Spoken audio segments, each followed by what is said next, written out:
Assalamu alaikum, everybody. Peace be upon you all. Good evening, everybody. Let us pray, please.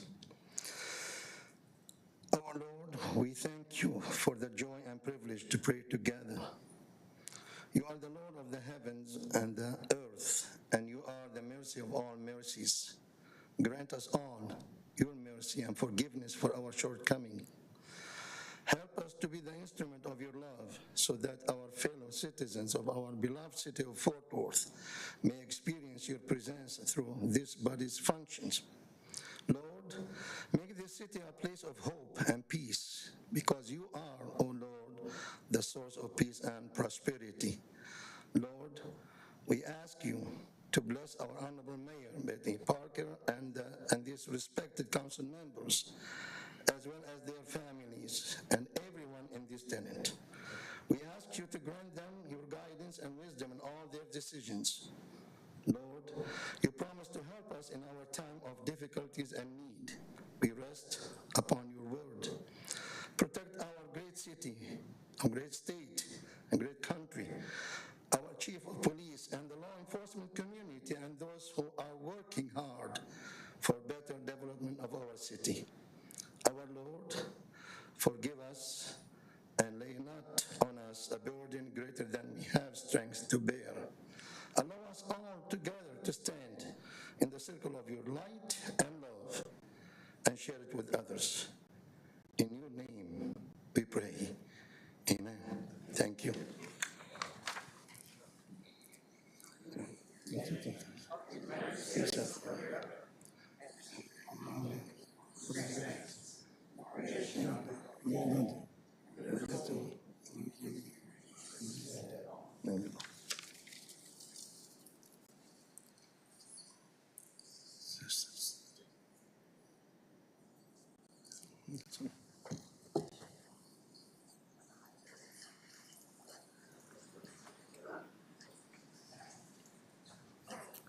First item of business is the consideration of the minutes from the March 1st, 2022 work session, the March 1st, 2022 public comment meeting, and the March 8th, 2022 council meeting. Thank you. Council, I've got a motion from Councilmember Crane. Any other discussion, Council? Please vote.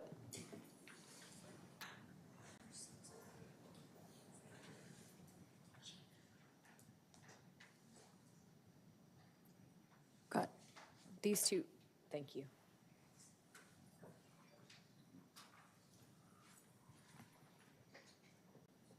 Motion carries. That concludes the business, Mayor. Thank you, Jeanette. So good evening, everyone. We're so glad that you're here for our public comment period. Just a few notes as we get started, and as a reminder for any of you that don't attend more regularly, we do allow calls as well, so you may see some back and forth between City Secretary's office for phone calls as well as in-person comments. Each speaker is restricted to 3 minutes. And it's reflected on why we do that tonight. We have probably 3 hours worth of speakers, so it could be a long evening. I mentioned not at all to discourage you from speaking, but importantly just to let you know that we do maybe go a little bit of a later evening. If you have anything that maybe has been repeated, if you'll just let us know who you agree with. We're talking about redistricting, any specific map that you're most advocating for. Each one of us on this dais take copious notes and really follow that commentary closely, so it's really helpful to us as well. And with that, I'll just move to our first speaker. We do appreciate you being here. Susan Kinney, I think, is our first speaker who's a caller.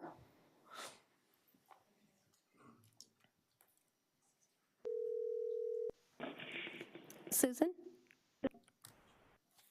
Susan? Yes. Please go ahead. You have 3 minutes. Oh, thank you. Good evening, Mayor Parker and City Council. I'm Susan Kenny, President of the Parkland Neighborhood Association. Parkland is part of the multi-neighborhood working group that is made up of surrounding neighborhoods in North Fort Worth. We ask that City Council adopt Map X version 4 as amended on 2/21/22. This map keeps the most communities of interest together and provides for minority opportunity districts for the Hispanic and African American population. This map also provides for some growth in far north, west, and south Fort Worth. We ask that the City Council adopt Map X version 4 as amended on 2/21/22. Thank you so much for your consideration. Thank you, Susan. Our next speaker is Byrick Ellison, who's followed by Lauren King, who I think has a group. Byrick? Thank you.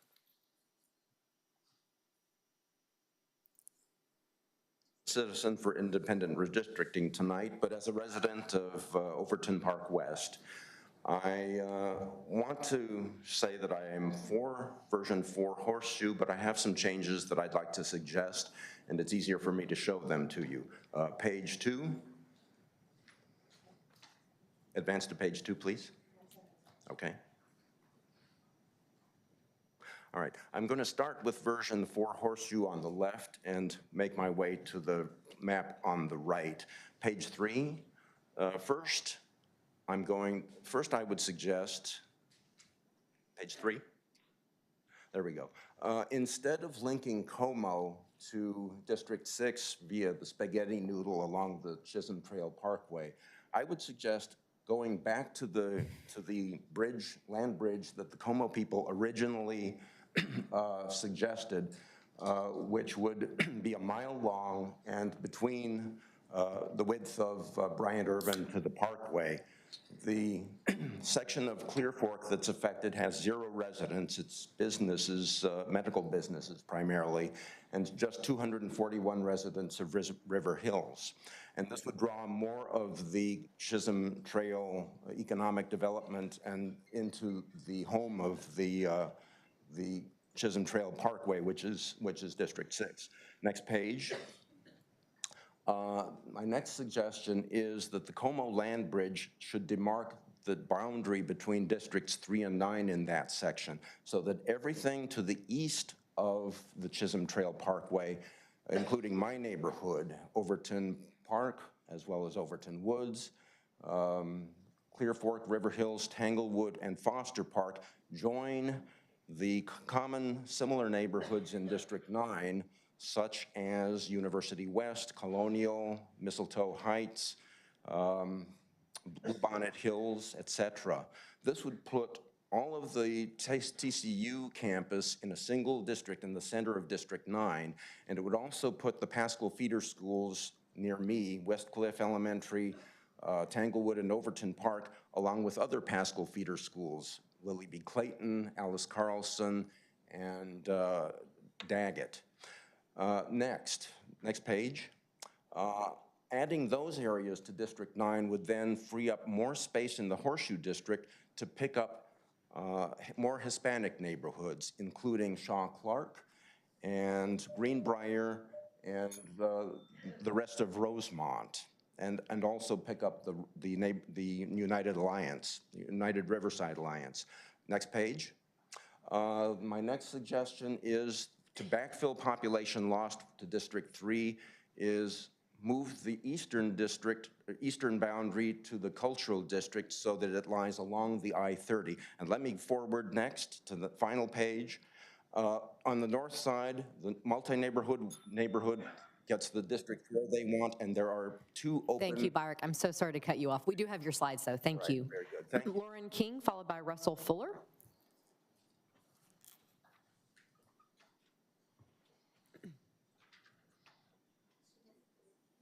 Thank you. And Lauren, I think you have a group, so I guess call a few names. Jeanette, is that correct? Yes. Okay. Is Bruce Frankel here? Present. Charmaine Robarts?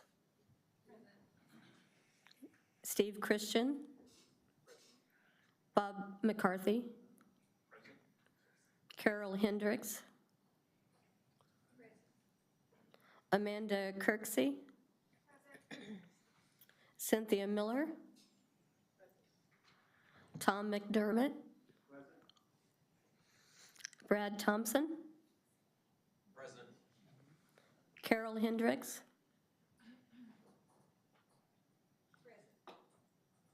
She was listed twice. Christy Roach? Okay. There, Jeanette, because we've got 10. Thank you, Lauren. Go ahead. Lauren King, and my city of residence is Fort Worth.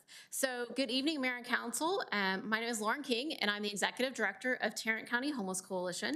I'm a lifelong Fort Worth resident, and currently I live in District 3. So thank you so much for the opportunity to speak to you all tonight and make a comment about an investment in housing for people who have experienced homelessness.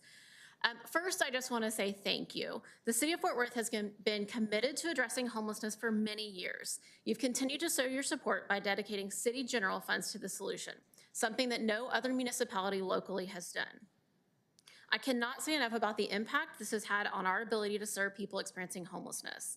Your leadership on the issue has enabled Fort Worth to garner national attention and become a true leader in the field. I don't say this lightly, and I say this with real honesty. We could not do our work without your partnership. Tonight, I want to talk to you specifically about what a significant impact an additional investment in housing for people experiencing homelessness would have. As I'm sure people have said before about ARPA funding, this is a once-in-a-lifetime opportunity to invest in permanent infrastructure for homelessness that will have a long-term impact on our community and for people's lives for many years to come. It's not something that will just impact us now, but I hope in decades to come we can look back and say that it made a change. Fort Worth is ahead of the game once again. So early on, you all dedicated all of your home funds to develop permanent supportive housing. I truly applaud you for this. As you know, you have an RFP on the street now, available for organizations to apply to build housing, permanent supportive housing specifically. With this investment we will come incredibly close to ending chronic homelessness in Fort Worth and will likely be the largest city in the US who has ever done that. Additionally, we've seen so much success in Fort Worth when you all have chosen to invest in housing. Two shining examples are Casa de Esperanza and Quail Trail. Casa was created in 2020 with CARES money. Because of Fort Worth's investment, we were able to move 119 people off the streets and out of shelter. In fact, this enabled us to move the largest group of unsheltered people off the streets at one time, with around 70 people moving to Casa and now calling it home. Additionally, Quail Trail is a unique residential development nestled in a neighborhood in Northwest Fort Worth. They will also house nearly 50 people who are on the streets and in shelter. Housing makes such a difference to both our community and the person it's serving, of course. I can't talk about these projects without mentioning the dedicated nonprofits and developers who are committed to building housing and giving people a second chance at life. They often work in innovative ways and in non-traditional ways to create housing that meets people's needs and is also ideally a value add for any neighborhood that this housing sits in. I am happy to also report some good news as well for our community. Because the city has invested so much money in permanent supportive housing and in homelessness over the years, the Homeless Coalition asked the county to make a significant investment of ARPA dollars to build additional supportive housing that's needed. We're excited to let you know that on March 1st, Commissioners Court allocated $32.5 million to develop supportive housing for people exiting homelessness. This will allow the Homeless Coalition's partners to build at least 250 units of housing. This was incredible news, and we're excited to get started on projects. In addition to the $15 million that you also generously dedicated to PSH development, the Homeless Coalition also submitted an ask to the city for additional funding in the amount of $24.5 million. This funding would primarily be used to build deeply affordable housing for families and others who can't make ends meet. Financially, the numbers just don't add up for them. This group often experiences homelessness because of economic reasons, primarily because their wages cannot keep up with rapidly rising rents. A hot real estate market has its pros and cons. We probably look at it as a good thing. We're a growing city, we're vibrant. But one of the downsides for us is that places to live are really hard to come by right now. To give you an idea, right now we have about 220 households who have rental assistance and are actively searching for a place to live. They cannot find a unit to rent. Building housing would significantly impact unit availability and how quickly we're able to get people out of homelessness, especially the children who are experiencing homelessness. This is a group we want to make sure that we can move, we can always quickly find a place to call home. We know that that makes a huge difference. Again, I want to say thank you for your dedication and your commitment to being part of the solution to homelessness. Over the years, your investment and continued support of this issue has made such a difference and has allowed our system to reduce the number of people experiencing homelessness, even despite a pandemic, which everyone thought it would go the other way. Please know that the Homeless Coalition is your partner in this and is committed to finding solutions that work for everyone in our community. The Homeless Coalition and our partners encourage the city to consider the Homeless Coalition, and our partners encourage the city to consider continued support and investment in housing.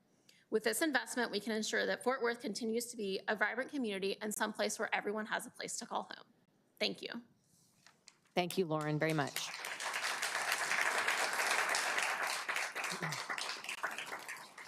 Rusty Fuller is next. Before Rusty speaks, I just want Tara Perez, who hates attention, to stand up. She's a big reason why we are leading on homelessness, so thank you, Tara, very much. We appreciate you.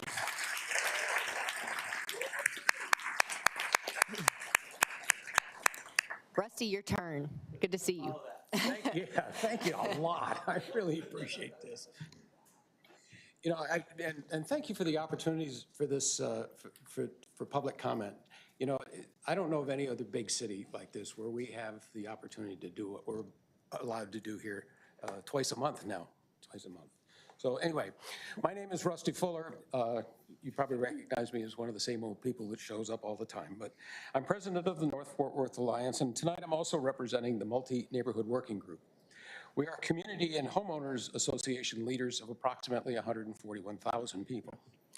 We're here to follow up on our letter of 3/2022 to advocate for a compromise on the redistricting that provides the important aspects of redistricting and a little bit for growth. We're advocating for Map X version 4 as amended to 2122. This map was seemingly overlooked.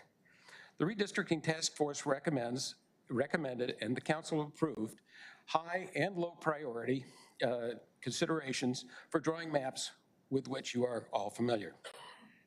Map X version 4 as amended to 2122 meets all of those considerations. It would create 2 strong Hispanic districts, one in the southeast, one strong and one opportunity Afro-American district, and one toss-up district. The map also populates 3 of the growth districts, 3, 6, and 10, at or below the average, leaving room for growth. This map has the lowest COI of 20.8 of any of the maps that are still under discussion. In full disclosure, this and all other maps under discussion have 5 Anglo districts. Map X version 4 as amended meets all the evaluation criteria. None of the other maps do. All the other maps exceed the COI criteria. Map version 3 with horseshoe leaves the compactness criteria unmet. Maps version 2 and version 4 with the horseshoe both fall outside the census block group and compactness criteria. This map was overlooked due to the timing of its submission and discussion of adding a horseshoe of version 3 and adding the horseshoe to version 4, but before it was even released. We would ask that you take a close look at the map and see if it can bring together on a map for the future of all Fort Worth, with the opportunity for minority communities to obtain at the voting booth the advantages reflected in the numbers, and a base on which future redistricting can build. Thank you. Thank you, Rusty. Our next speaker is Toby Owen, who also has a group, followed by Jody Gonzalez. David Grable. Here. Harriet Harrell. Present. Paul Harrell. Present. Carol Hawk. Present. Cheryl Langford. Present. Bob Lott. Here. Josh Lucas. I think that's 10. Thank you, Jeanette. Hi, Toby. Hi, Maddie. Glad to see you. You too. I should say Mayor Parker. No, you're just Excuse fine. me. Thank you. Go ahead. Thank you guys very much for allowing us to be here this evening and to share our opinion. And it really is a great thing that you guys have incorporated this into the process for open dialogue from the citizens. Again, my name is Toby Owen, and I'm the CEO of the Presbyterian Night Shelter here in Fort Worth. And everyone's a familiar face, and most of you have all been out to the shelter over the last several months. I am representing from 2400 Cypress, which is the shelter. And again, thank you guys very much for this. And as you can imagine, I'm here to speak on the support of ARPA funds going towards the homeless solution. And I've been doing this work for 27 years. I know I don't look that old. I know I look very young, but that's how long I've been doing this. For the last 12 years, I have been at the Presbyterian Night Shelter. And when we first started, and for many, many years, the solution in Fort Worth towards homelessness was simply to manage the problem. It was to have shelters that would open their doors at 4 in the afternoon. We would fill them as full as we could, and then open them back up at 7 in the morning for the homeless guests to exit and go back out on the streets of Fort Worth. I can say with all confidence, over the last 10 years, that mindset has changed. We're no longer simply managing the problem, but we truly have solutions to ending homelessness for our Fort Worth citizens that stay in the homeless area. We also often refer to that sort of as the front door and the back door. Front door meaning that the shelters are the front door with people entering, and then housing is the back door, leading people out the back door into their own homes. And that is what we have worked towards. And the numbers that you hear often also bear that out. In 2012, it was 9 years ago, eight or 9 years ago, we had the community, not just the shelter, but as the service providers, we had 712 move-outs that we helped people assist in their move-out, 712 in 2012. It's not all that good, to be honest with you. But we began to really implement a lot of efforts towards housing first, which meant we were trying to become a leader become a leader that others would look at to show that we were really improving. And over the past 10 years, our system has changed. In 2020, that's the most recent numbers. We'll hear 21 tomorrow. In 2020, the community, the COC, we helped 1,921 people exit homelessness into locations that were good for those citizens. And so we have really implemented a lot of change. This does not happen overnight. It takes a lot of learning on our part, looking at other organizations across the country that have been successful. It also requires collaboration among the partners of all the nonprofits.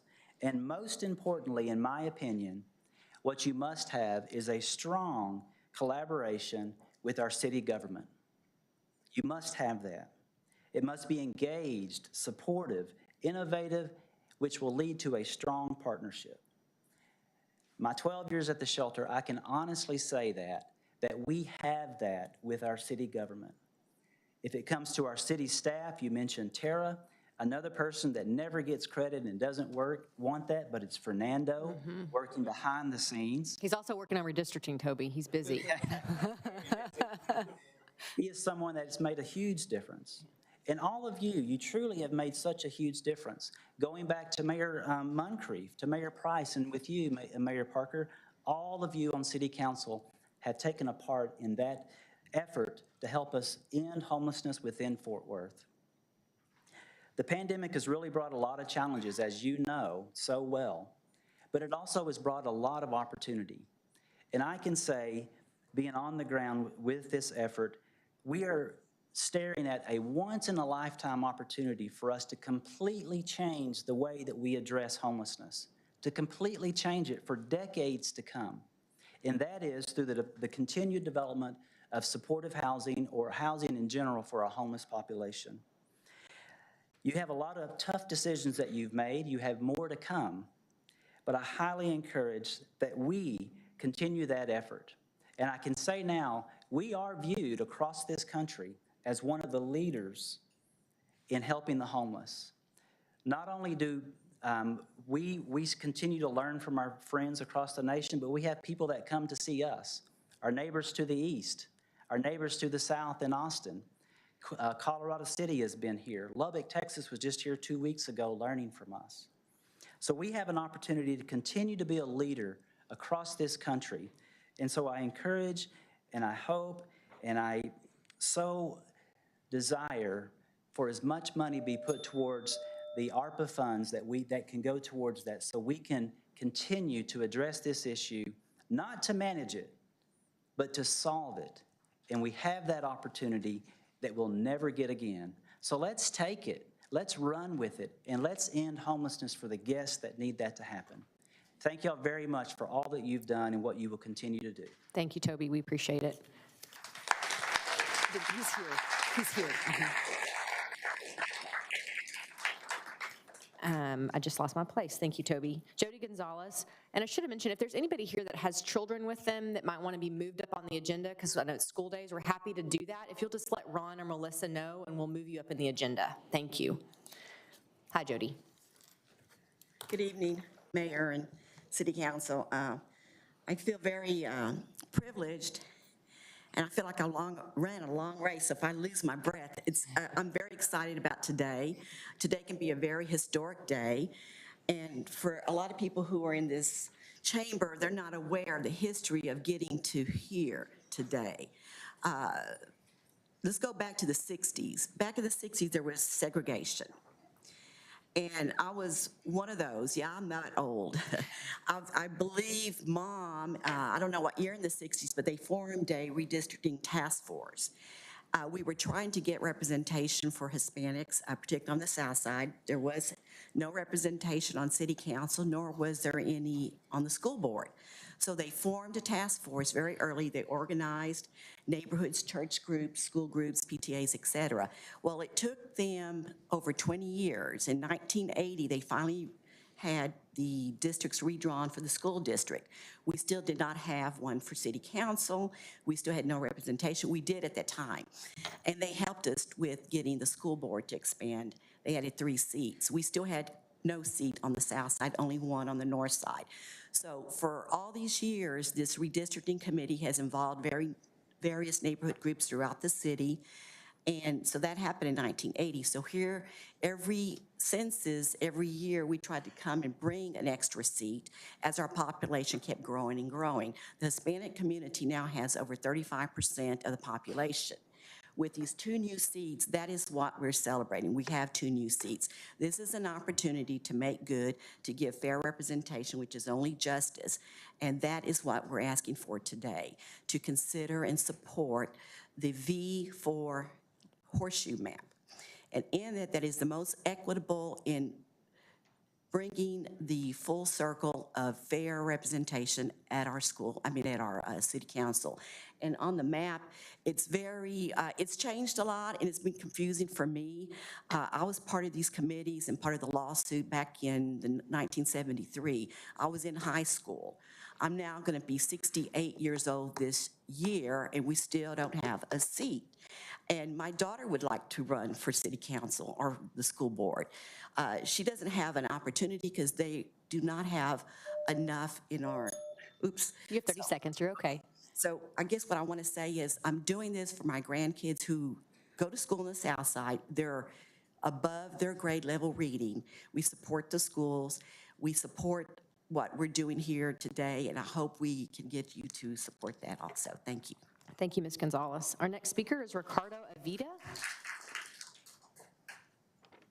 Ricardo Avida. There's some movement. Can tell if he's here. No. Hi, Ricardo. Come on down when you're ready. And our next speaker after that is Dreon Jones. Dreon's a call. Okay.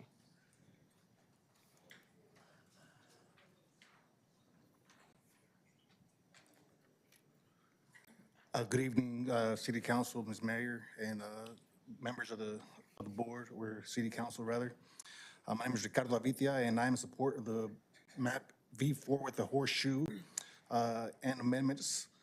I am requesting that the neighborhood on the south side please include north of the railroad tracks at Page Street, east of Hemp Hill, north to Allen Street, and back east to the railroad, which has been left out of the Jennings May St. Louis neighborhood.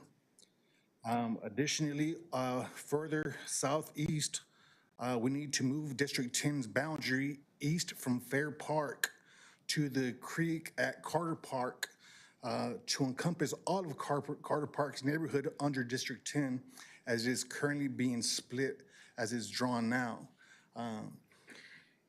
I'm requesting the amendments for the area east of Beach and north of Rosedale be added to the new District 10 The Polytechnic Heights neighborhood has always been divided into multiple districts, making it difficult for people in Poly to have a clear voice of representation on city council. All of Poly needs to stay together.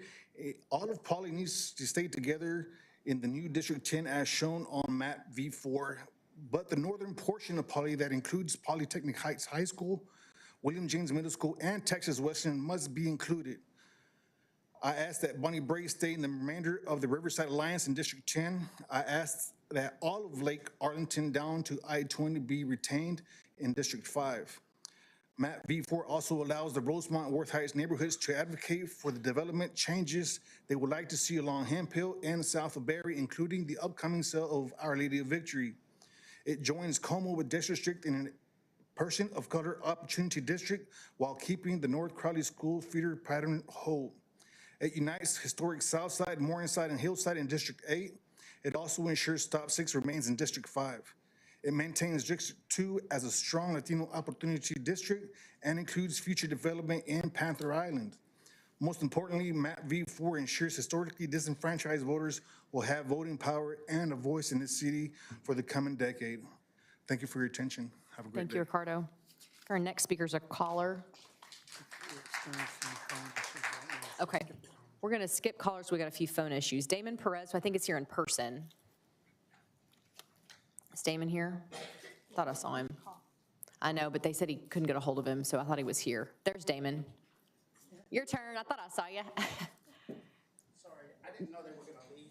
That's okay. Our next speaker after Damon is Bill Shurer. Ooh, sorry about that. Now I'm out of breath. I had to run down. You're good. Thank you, Mayor Matty Parker, Council.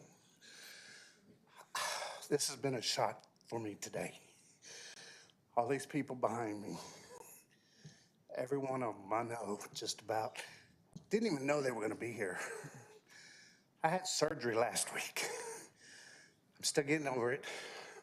Someone told me to come down here today. I'm sure it was you-know-who. So, I'm from District 2. I have property in District 5 and I have property in District 6. I've talked to a few of y'all, met a few of y'all, would love to meet everybody when the opportunity comes. I know it's hard to get together to meet, but I did give y'all some information that was passed out earlier, the brochure and business card. Those are me. Me. My assistant was supposed to be here with the script, so I'm kind of making it up as we go. But what was a shocker is Lauren King and Toby back here. Those are the people I want to work with. I have a nonprofit organization called North Texas Wandering Community Corp. I want to build homes for the homeless. These are starting homes. These aren't permanent homes. This is where they can come and get off the street. Be safe, be secure. Don't have to worry about those tents. Don't have to worry about their neighbors. So, and I'm here to say thank you for everything y'all do. I appreciate every single one of y'all. And that's all I have. Thank you, Damon. It was good to see you. Thank you. Bill Shurer, followed by Christelle Galvan. Mayor Parker, Mayor Pro Tem Bivens, and members of the council. I'm Bill Shurer. I live in the Crestwood neighborhood of Fort Worth. I'm here today to speak in favor of map V4 Horseshoe. As other speakers have said, and I'm not going to repeat this, that that is the map that provides the most equitable opportunities for minorities in the city of Fort Worth and has the strongest voting percentages for minorities in all 5 of the districts in which they have a good opportunity to be elected. I've submitted a letter on behalf of myself and 7 of my fellow task force members in support of that map. But today what I'm speaking about is there are a lot of maps floating around, enough maps to make your head spin.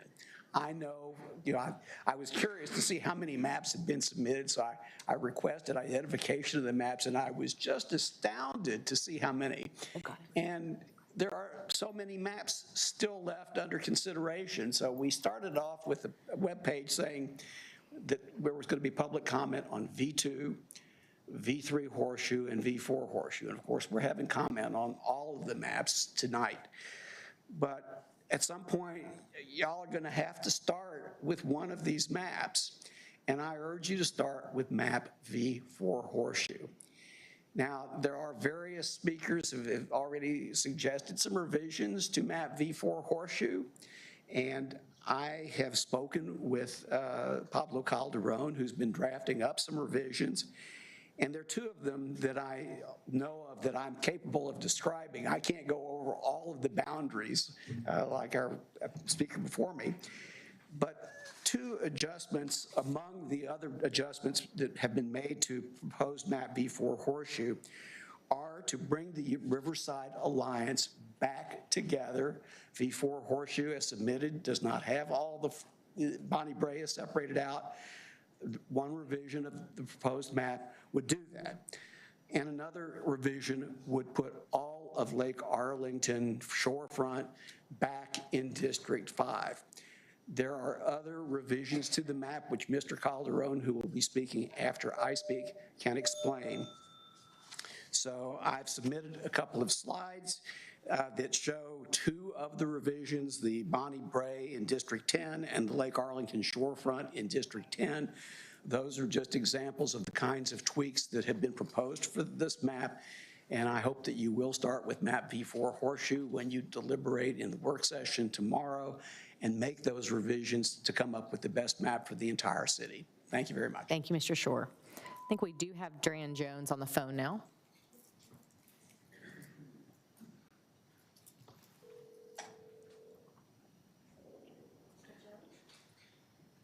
Hello? Mr. Jones, go ahead. You have 3 minutes. Okay, yes. Hello, everyone. This is, I'm Dreon Jones, president of the Neighborhood Association, GROW in the Pilot community, community organizer, and I wanted to speak tonight. I hate I couldn't make it in. I wish I had more than 3 minutes, but wanted to speak on the redistricting in the Pilot area. Over the years, I've born and raised in Pilot. The area has always kind of been, done with the split for some reason. And, one of the things that I've kind of wanted to do was get some of the neighbors together and address some of the issues that we all had concerns about. And this redistricting is a huge thing that has kind of kept the residents from kind of just getting on one accord because everything's been kind of separated. So what I wanted to do was kind of get on and mention that, we've kind of wanted to support the map 4 with the amendments of keeping Poly High School, William James, and Texas Westland in the Poly community, along with keeping Bonnie Brea, which would become in District 10, and of course, Lake Arlington would be in the District 5. This is what we kind of would like to see. We think it'd be best for us at the moment, as well as, the Latin community. We want to kind of make sure that what we're doing is going to be best for the community and the residents that are representing these areas. I know in the Poly area, it just hadn't been much representation over the years, and I went to William James, Poly High School, D-May grade, T.A. Sims. And, we want to kind of, raise the local political IQ with a lot of our residents as far as the awareness and things that are all going on in the area. I am bilingual, so, I want to kind of reach everyone, not just one particular group. I think this is important. This redistricting is things that's done every 10 years with the census. I've learned a lot over the last few months here recently, and just kind of just knowing just what I know just through experience in the area. And, we want to kind of make sure what we're doing is, what the community wants. And we do have voices. We do have people that are interested. I have a lot of elders that are concerned about how things are going and things have been. We want to make sure that when we have representation, we want people that are going to understand and not just know our concerns, but truly understand our concerns and what are best for our youth and our elders and everyone in between that in the area. This is something that I think is very important, not just in Poly, but across the city of Fort Worth. There's been a lot of things that, I've seen and just could be done a lot better. Mr. Jones, I'm sorry your time has expired. We really appreciate you calling in tonight. Okay. Thank you, sir. Have a nice night. Thank you. Crystal, our next speaker, and then James Walker.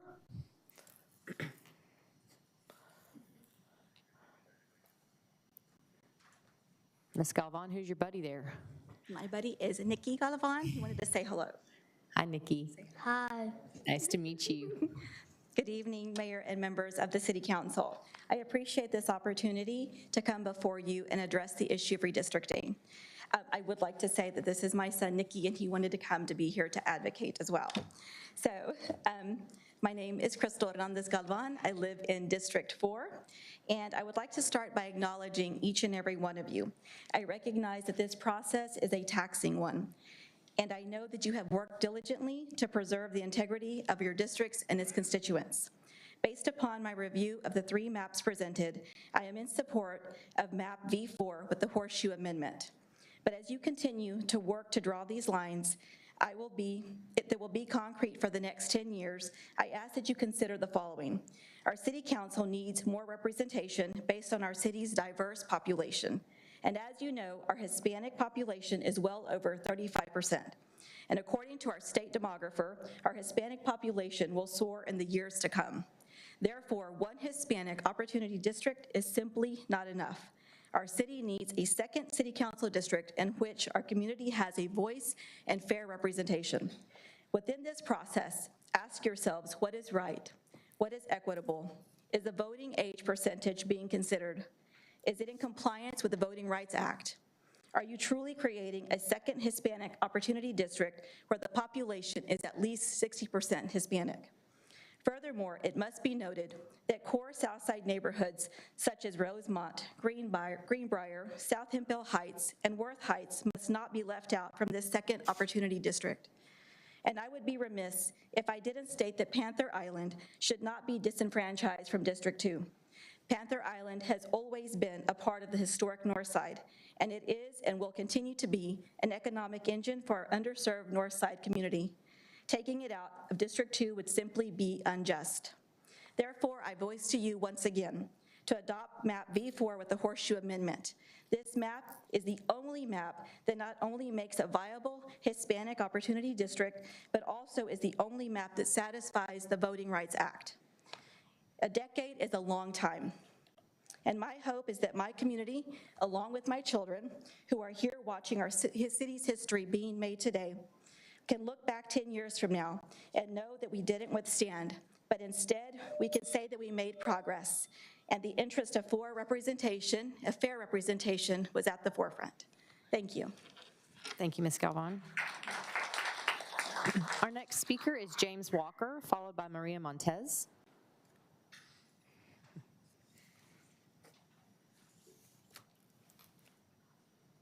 Is James here? No? We'll come back if not. Thank you. Maria Montez, followed by Rufina Mendoza.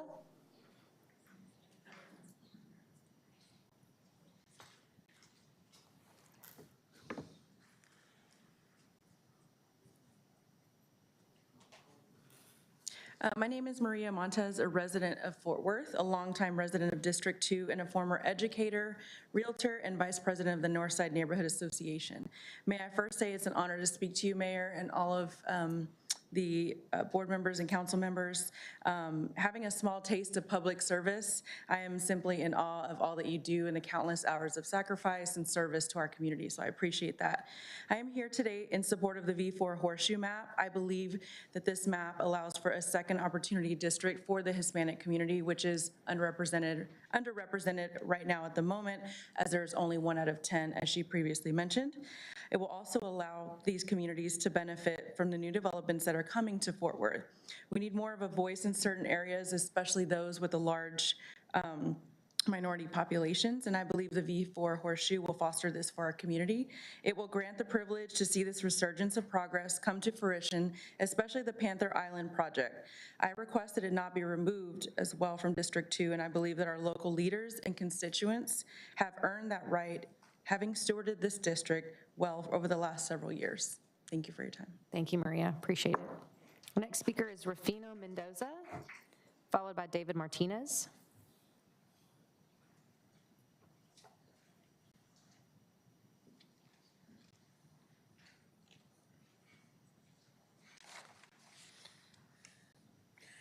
Good evening, Mayor Parker and council members. My name is Rufino Mendoza, born and raised in Fort Worth and a current resident of Southwest Fort Worth. I'm a longtime member of several Hispanic civil rights organizations in Tarrant County. This includes the Mexican American Educational Advisory Committee, of which I am the chairperson, and the United Hispanic Council of Tarrant County, where I served as chairperson for many years. We want to be a partner with you in making certain that opportunity is shared equally in Fort Worth. When governmental entities refuse to be partners and have blocked civil rights for citizens, we have had no other recourse but to take legal action. In the past, the Mexican American Educational Advisory Committee pursued 2 successful lawsuits against the Fort Worth Independent School District. The first was with respect to quality and equal education, and the second relative to single-member district representation on the school board. This particular lawsuit culminated in the appointment of a Hispanic female from the south side of Fort Worth to the Board of Trustees. In each of these instances, members of the community met with school officials, but to no avail. As stated previously, we were successful. The Hispanic community, as all citizens of Fort Worth, demanded a quality education for our children and a meaningful opportunity to participate with elected representation. It should not have taken lawsuits in federal court to receive what was rightfully ours. In the year 2022, lawsuits should not be pursued. It is respectfully requested that you do the right thing. Draw a second viable Hispanic opportunity district in the south side of Fort Worth. Some have raised the non-sequential claim that drawing a second Hispanic district may be considered racial gerrymandering. This is utter nonsense. Uniting the communities on the east side and south side is not racial gerrymandering. Uniting his communities of similar persuasion is not racial mandering or gerrymandering. Our legal counsel has made it clear that with more than 35% of the population, the Voting Rights Act provides that the Hispanic community cannot be dealt or denied a fair opportunity to elect candidates of our choosing. 2 seats have been added to the council in the charter election, and we will not give the Hispanic community, and you will not give the Hispanic community a second place on the table. Again, it is respectfully requested that you do the right thing. Mount Version 4 Horseshoe is the best under consideration. It is not split Southside neighborhoods such as Rosemont. I urge you to adopt it, one or the one like it. Also do not remove from the predominantly Hispanic District 2, the Panther Island project, now that it has been finally funded. Thank you for your attention and the opportunity to speak. Thank you. Our next speaker is David Martinez, followed by Daniel Garcia Rodriguez.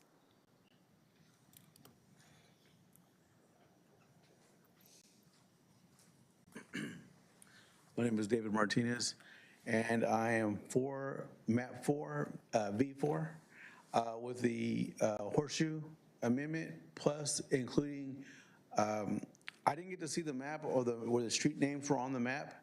I requested it, didn't ever get anybody contact me back, but I would like to have, if it's not on there, I would like to have Carter Park added, Echo Lake Park, and Brentmore, and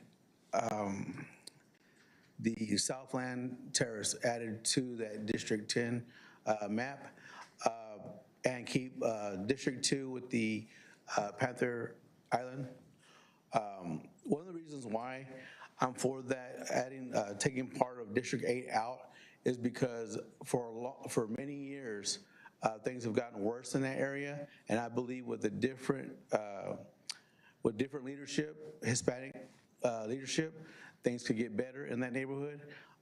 More officers. A lot of the other districts have, or three district city council people have requested to defund the police, and we are for the police. Many family members of mine are on the Forward PD, and I'm here to speak for them so they can, because we need them and we need to protect them just like they protect us. I think that changing that to District 10 and then having a different representation, Hispanic representation, will help improve that area and clean up the streets over there, because we all know there's lots of prostitution going on over there. Ever since they cleared them out of Rosedale, they moved them down to Seminary. What do you call it? My kids and my family members, we see that all the time. There's prostitution every night out there on Seminary and I-35. We see plenty of it out in the open. They don't even hide it. And then for some reason, the homeless people get dropped off in that area, and then they loiter and panhandle and do other things like that. I understand that some people need help and all that stuff, but some of these people do that as a career. And it's also like, it's not good for kids to grow up and live in an environment that's not healthy and happy and all that stuff like that. They grow up with so many problems as it is. We like to raise our family in a better condition, and I think that with a new representative that we can achieve all that stuff that I would like to have. Thank you very much. Thank you, sir. We appreciate you. Next speaker is Daniel Garcia Rodriguez. Is Daniel here? Okay, we'll just come back when he gets here. And I think we're going to try to call Asana. You got her? Okay.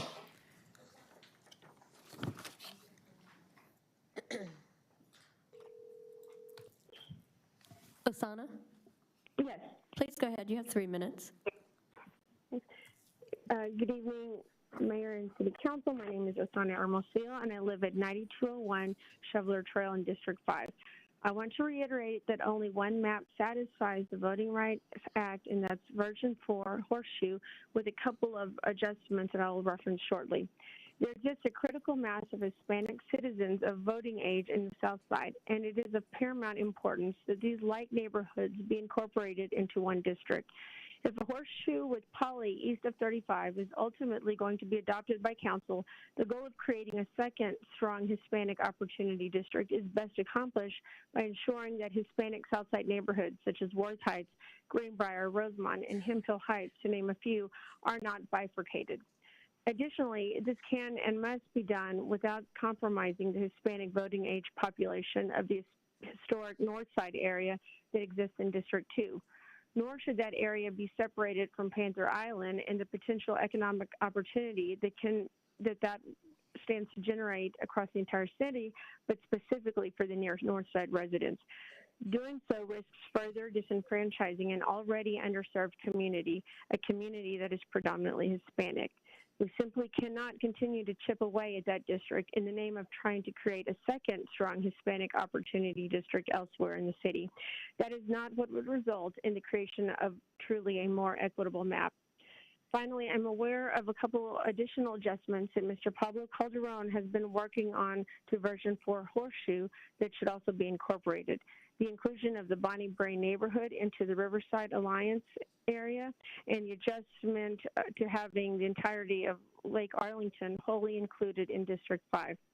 Mr. Calderon has worked tirelessly on a variety of maps for months, and as one of only 2 Hispanic members of your 10-person redistricting task force, I would only support a map that truly strengthens the Hispanic voting representation without diluting the African American representation across the city.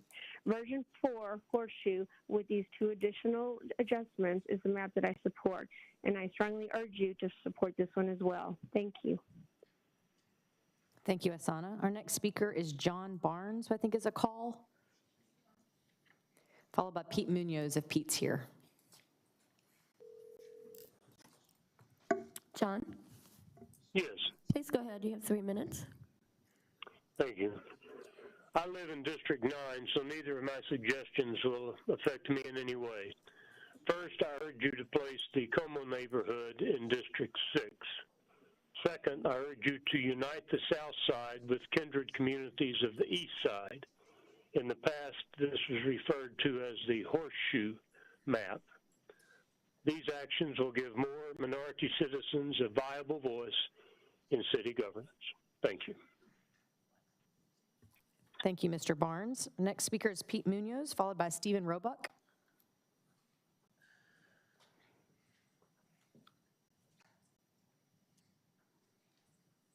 Hi there. Good evening, Mayor and Council. My name is Pete Munoz, and I'm a lifelong resident of Northside Fort Worth. I'm also the elected constable of Precinct 5. I represent the Northside, Diamond Hill, and the Southside neighborhoods that have been discussed in the redistricting process. It is very clear with over 35% of the population, the Hispanic community should have 2 opportunity districts.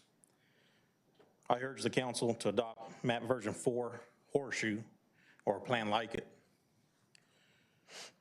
It is entirely appropriate to place the similar communities of interest in East Fort Worth with those in Southside. I represent Rosemont, Worth Heights, South Hemphill Heights, and Greenbrier. The clear way to draw the second Hispanic district is to include these neighborhoods and join them with similar neighborhoods in East Fort Worth. They share the same immigrant populations, the same political preferences, and socioeconomic characteristics. Finally, as a resident of Northside, I can tell you that we have been waiting for years for the final development of Panther Island. This has always been a part of Northside, and it should stay in District 2. It would be unjust to move Panther Island now at the point it has been fully funded by federal dollars. Mayor Parker, I hope we can count on your leadership on this issue of great concern to Northside residents. Thank you all for your attention. Thank you, Constable. We appreciate you being here. Our next speaker is Stephen Roebuck, followed by Sharon Ford, which is a call.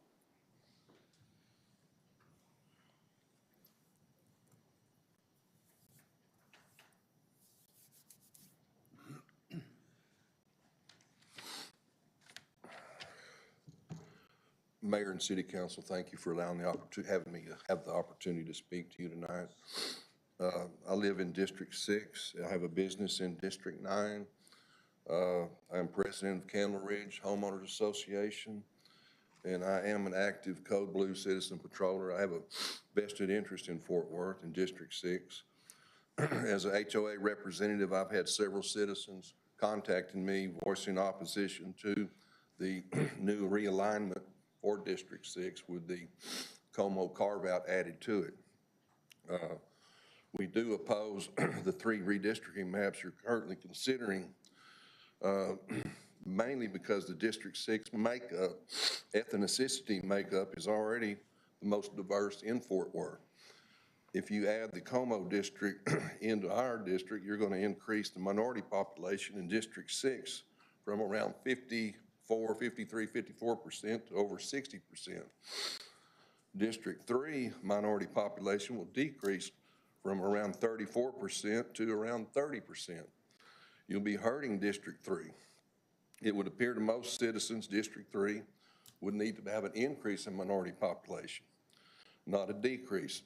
District 6 demographics are presently very well, if not very even with, when comparing ethnic population groups, we have 38% white versus 62% minority. It fairly closely mirrors Fort Worth's overall demographics of 39% white and 61% minority.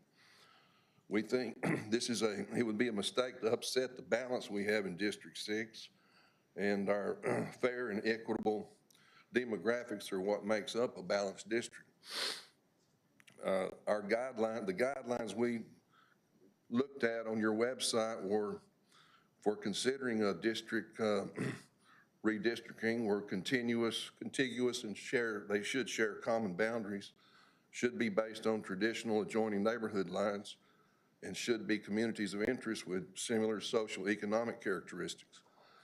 The maps with the carve-out areas from District 3 proposed to be added to District 6 do not meet the above guidelines. The carved-out zone from District 3 is several miles from District 6, does not meet these criteria. We can see by adding in the carved-out district to any district, it would certainly ensure a favorable outcome of future elections, especially for the ones drawing the more favorable district lines. Thank you. Thank you, sir. Our next speaker is Marilyn Davis, followed by Thomas Torlancasi. Okay. Thomas Torlancasi, followed by George Charles.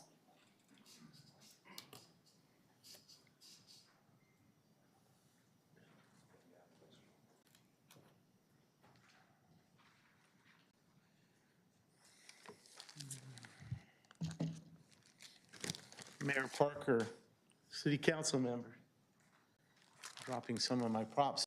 Fellow citizens and neighbors, this particular jar of beans is representative of the total number of adults that are eligible to vote in the city of Fort Worth.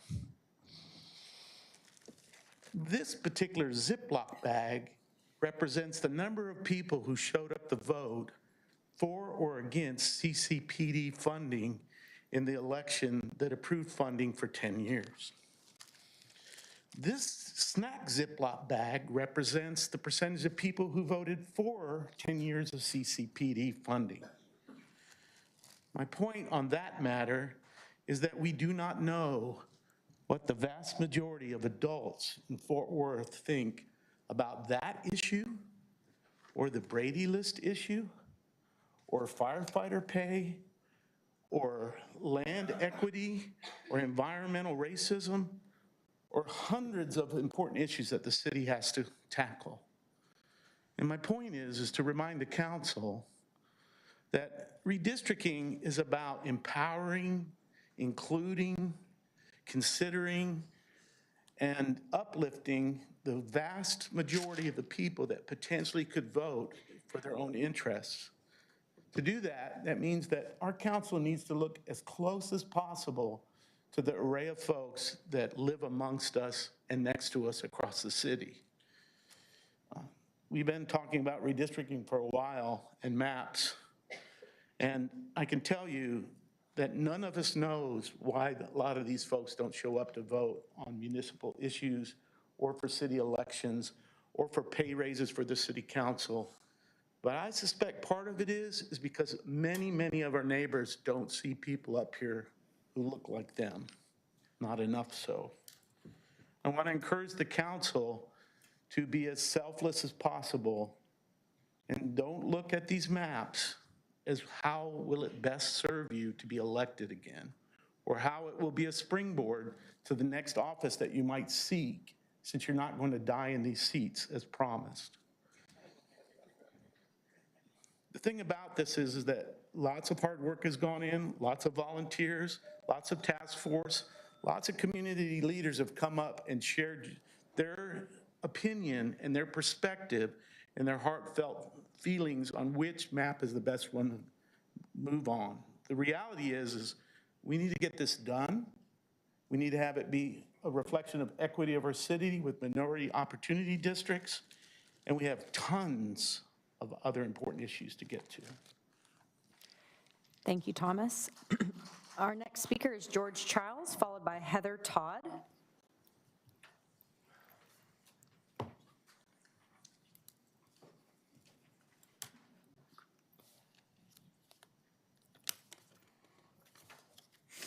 My name is George Vernon Childs. My residence address is number 742901 Travis Avenue, Fort Worth. On June 11th, 2021, I started researching citizen review of police. Over time, it became clear to me how large a part police unions played, starting with influencing legislation and going downward in two senses of the word, in crushing this facet of democracy. This, in turn, led me to the part of Ronald G. Ron DeLorde in this state of affairs. DeLorde was instrumental in the founding of the Combined Law Enforcement Association of Texas. He also negotiated, whatever that might mean, the first WPOA contract in 2008. That's document 1. Despite this pivotal rule, in answer to a public information request for details regarding it, the city stated there were no responsive documents. DeLorde also co-authored 3 books on leadership of police unions, published in 1997, 2008, and 2017. The first of these was summed up in 2 quotes submitted in a New York Times article for December 17, 2021. The first is, quote, a police association leader must throw out all those traditional notions of right and wrong, unquote. The second is the book's approving quotation of a San Antonio Union official statement, quote, if all else fails, we'll drop the bomb and live in the ashes, unquote. Sleep well, San Antonio. This article also reproduced a slide from a presentation DeLorde gave to union officials. That's document 2. It is of a cheetah devoting its attention to the carcass of a wildebeest while another wildebeest looks on. The cheetah is captioned, quote, union, unquote. The carcass is captioned, quote, elected official, unquote. The observing wildebeest is captioned, quote, wow, that could be me next time, unquote. The overarching caption is, quote, not lost on the rest of the wildebeest, unquote. I currently have copies still in shrink wrap of DeLorde's other 2 books. If one of the 3 council members who might be thought by the FWPOA to have strayed from the herd wants these copies without charge, along with my indexing, personal delivery will be made to the 3rd floor the next day City Hall is open. If either or other council members both want this as well, if past experience is any guide, 10 days will be sufficient for delivery. My telephone number is on the speaker card. Thank you, Mr. Childs. Our next speaker is Heather Todd, followed by Fernando Peralta. Heather.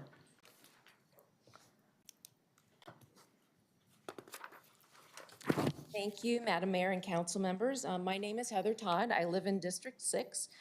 I'm commenting today to urge you all to support MAP 4 V4 Horseshoe because it keeps all of the Wedgwood neighborhood together.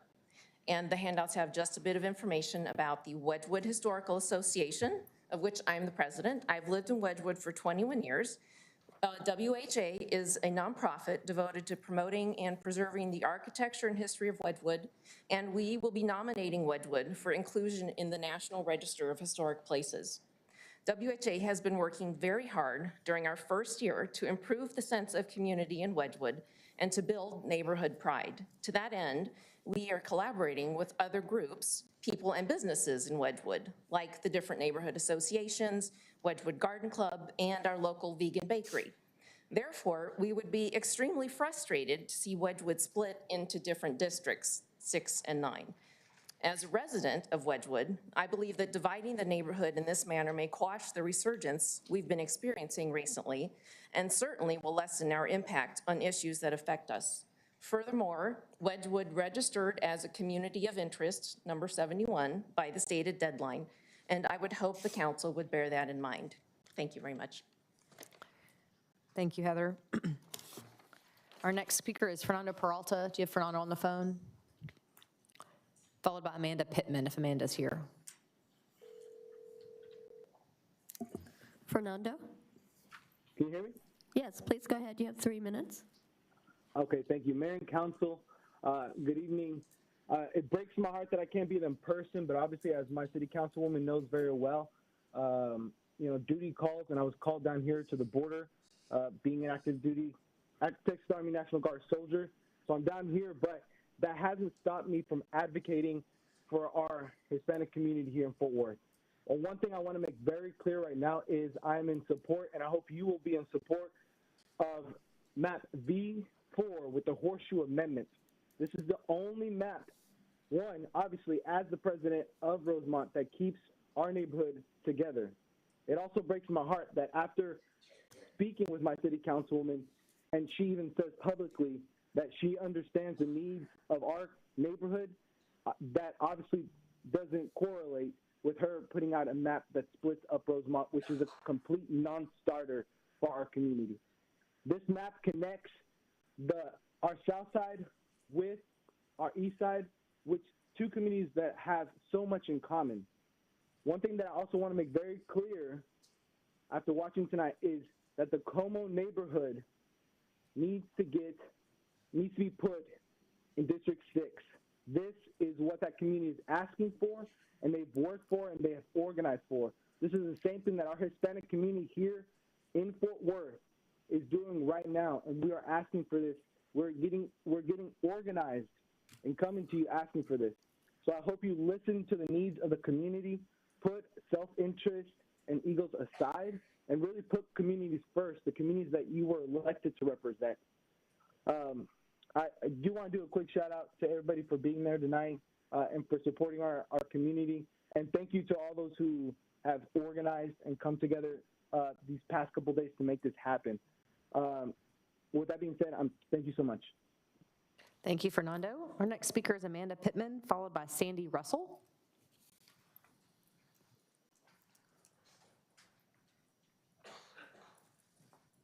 Good evening. Good evening, Mayor Parker and council members. My name is Amanda Joy Pittman. I am a Fort Worth resident in District 6. I'm also president of Wedgwood East Neighborhood Association in Southwest Fort Worth, and I am here advocating for map V4 with the Horseshoe Amendment, which currently keeps keeps all of Wedgwood together for unified representation and to remain in the same district. We have a very inclusive neighborhood with shared interests and participate with the other neighborhood associations actively. It is important to our members and to our residents to remain as a community together. We've registered as a community of interest number 71 by the stated deadline. Thank you all for your time. Thank you, Ms. Pittman. Our next speaker is Sandy Russell, followed by Rick Herring.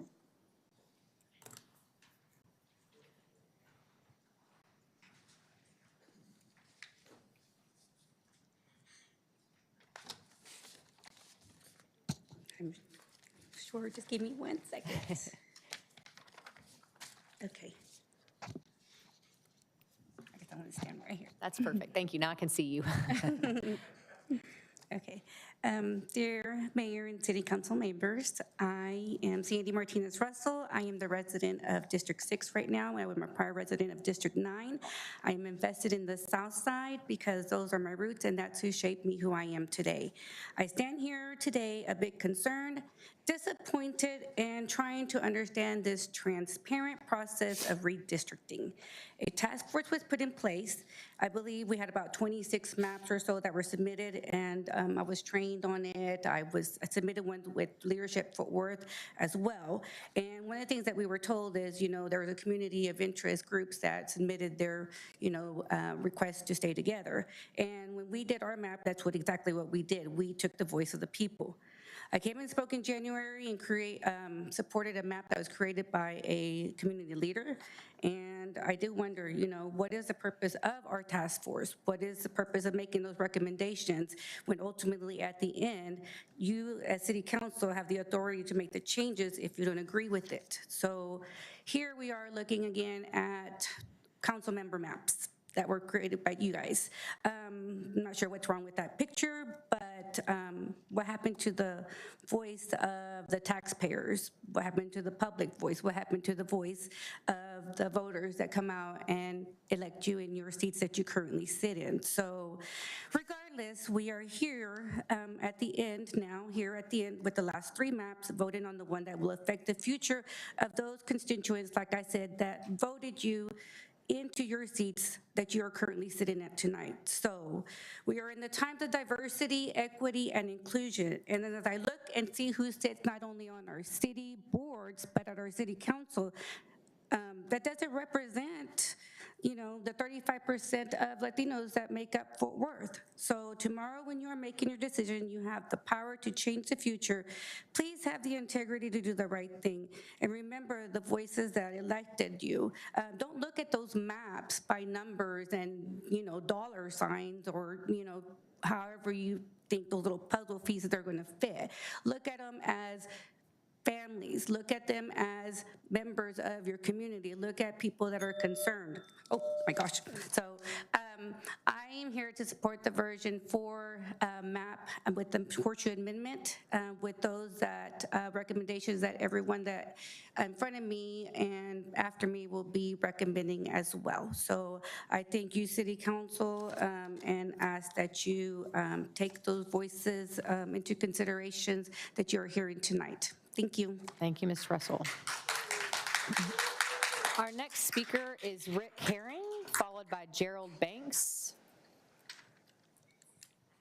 Good evening, Mayor and Council. Rick Herring, 1801 Bolton, moderator for the Riverside Alliance, a coalition of 7 neighborhood associations in the Riverside area.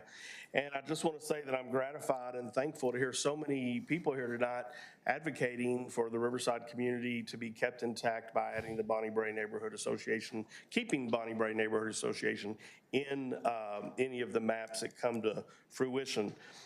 Map V4, as amended, the horseshoe map, whatever it's called, seems to meet council's very high priority of creating another Hispanic Opportunity District, and the Riverside Alliance supports that map with the very minor tweak of adding the Bonnie Bray Neighborhood Association into the Riverside community on that particular map.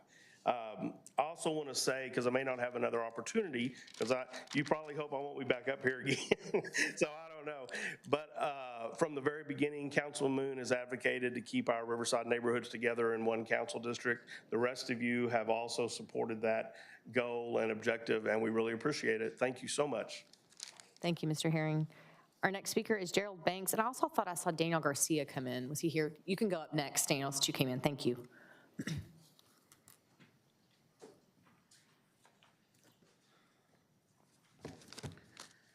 Gerald Banks Sr. District 5. Arlington Lake is District 5. But I'm not here for that. We are not here to fear the police, and ain't no telling when we might need y'all. But at the same time, there's no telling when y'all might need us. We don't need an overzealous cop like Morgan, number 4656, on the streets, reminding us of another William Martin waiting to happen. You know how that turned out. Mr. Banks, why don't you report her? I am, to the council and to the public, right here, right now. She threatened me with the shut up or your grandson is going to jail. I shouldn't and still didn't shut up. Now what? I have been patiently standing by and being active in the community where needed, when needed, but I figured to let this new council sort things out before making a grievance, and yet here I am again. Of course, you don't want me to start campaigning again. That would be a lasting effort as long as you sit in those seats. Tatiana Jefferson still hasn't gotten justice, and that ex-cop, Aaron Dean, still walks the street of Fort Worth. So what does that tell us? Officer Morgan, 4656, threatened me. Let me get over here.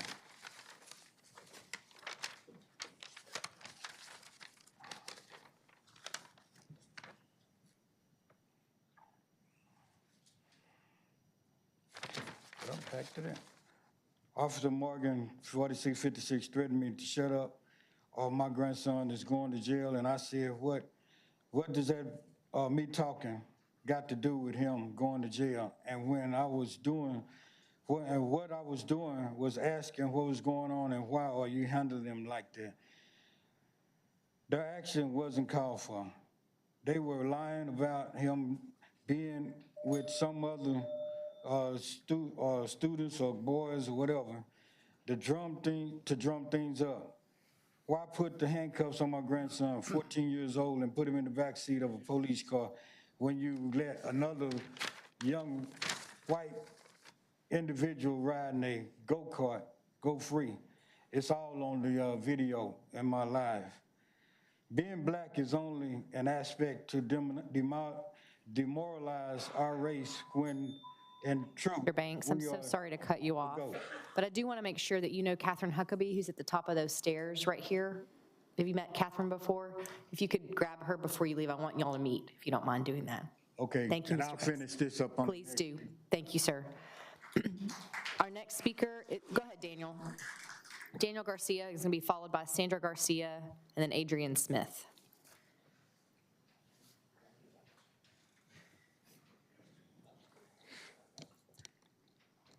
Good evening. My name is Daniel Garcia Rodriguez. I am the son of immigrants from Mexico and a community organizer with United Fort Worth, and a believer in the dignity and power of our people. We find ourselves fighting for a map in search of fair and equitable representation at the hand of a council who holds the power to disregard everything working class communities of color have shared because of your failure of moving towards an independent redistricting process out of political self-interest. If this is not the case, prove it by moving forward. Listen to the requests of communities that have been intentionally marginalized by decision makers. Prove that this is an inclusive city by your actions. The request I'm about to make grew out of a multiracial, cross-city collaboration of Fort Worth neighbors who believe in a fair map to ensure all of our communities have an opportunity to be truly represented and their neighborhoods protected. We're fighting for more Latinx representation with an understanding that we share neighbors, schools, and dreams with Black people who have fought so hard to be listened to. We stand in solidarity with our Black neighbors in Fort Worth and will not forget your fight for change and demands for justice. We would be in a completely different world without that. Power exists within and between our struggle to live in this city freely and authentically. I'm in support of Map V4 Horseshoe with 3 amendments. Map V4 Horseshoe creates a second strong Latino opportunity district without separating Black communities of interest and allows neighborhoods to preserve their history and culture as developments extend into the areas. I'm requesting 3 amendments to keep neighboring communities of interest intact. I ask that the area east of Beach and north of Rosedale to be added to the new District 10. The Polytechnic Heights neighborhood has always been divided into multiple districts, making it difficult for people in Poly to have a clear voice of representation on council. All of Poly needs to stay together in the new District 10, as shown on Map B4 Horseshoe, but the northern portion of Poly that includes Polytechnic Heights High School, William James Middle School, and Texas Wesleyan University must be included. I ask that Bonnie Bray stay with the remainder of the Riverside Alliance in District 10. We also ask that Lake Arlington down I-20 be retained in District 5.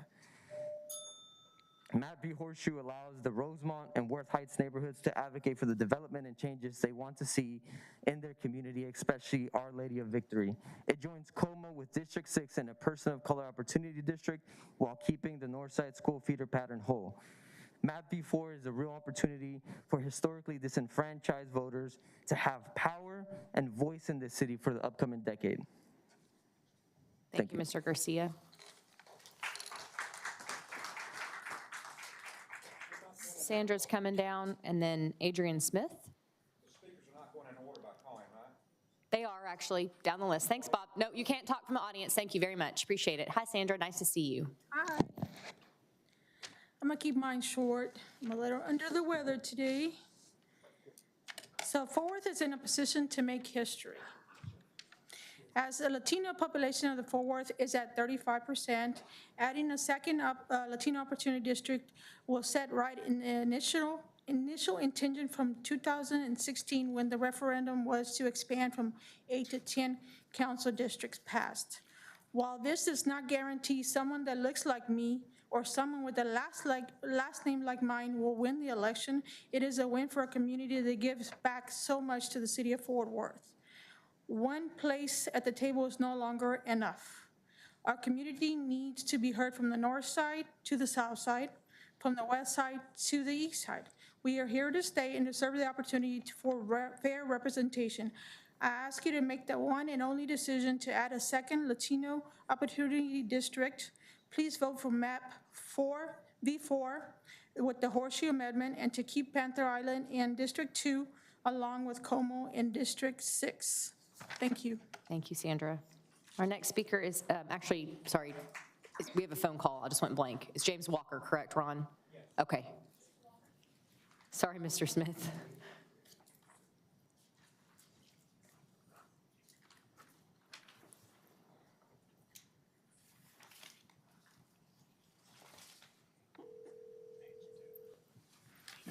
Mr. Walker? Yes. Please go ahead. You have 3 minutes. All right, thank you. I would like to say thank you to Mayor and the council for allowing me to speak today. I will be very brief. I am in support of MAP V4 with the horseshoe with 3 amendments. MAP V4 with the horseshoe creates a second strong Latino opportunity district without separating the Black communities of interest. And it also allows neighbors to preserve their history and culture as development extends into these areas. I'm requesting 3 amendments to keep neighboring communities of interest intact. The first one is I ask that the area east of Beach and north of Rosedale be added to the new District 10, and I ask that the Bonnie Bray stay with the remainder of the Riverside Alliance. And for my third request, I ask that all of Lake Arlington down to I-20 be retained in District 5. And again, I'm voting for MAP V4 with the horseshoe. All right, thanks. Appreciate your time. Thank you, James. Our next speaker is Adrian Smith, followed by Glenda Diaz. Adrian Smith, Fort Worth native, former council candidate for District 3. Good evening to all. I'm going to speak briefly regarding this redistricting. From everything that I've heard of hearing or seeing and witnessing and from all the presentations and people's inputs, it seems as if this redistricting is, hopefully this redistricting is not dividing us more than it is bringing us together, but it's starting to feel that way. I know Fort Worth has this thought, this image that it's a great city to live in, and we do have a lot of people coming to this city, but hopefully this one matter, redistricting, doesn't divide us. And I would like to encourage everyone who's engaged in the process. If redistricting is important to you, make every other issue important to you, because people are putting a lot of time and effort into voicing their concerns and opinions about redistricting, but on other issues, you're silent, you know? And if the shoe fits, wear it. I digress on that.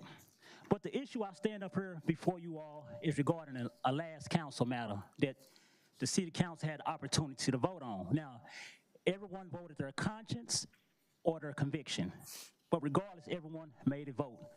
There was a 5-4, there was a 3 against, and there was a 1 abstainment. But for some reason, the 3 that voted against this particular item, it caused 3 of our council members to get a target put on their backs. Those council members being Ms. Beck, Mr. Nettles, and Mr. Williams. So I stand up here to address that matter. Fort Worth POA, Manny Ramirez, is he present? Okay, he's not. Sir, I hope you're looking and listening. Mr. Manny Ramirez, you are a coward, a bully, and someone that uses his position of perceived authority to intimidate others. Since you've been living under a rock, allow me to remind you of one reality of this life the rest of us live within.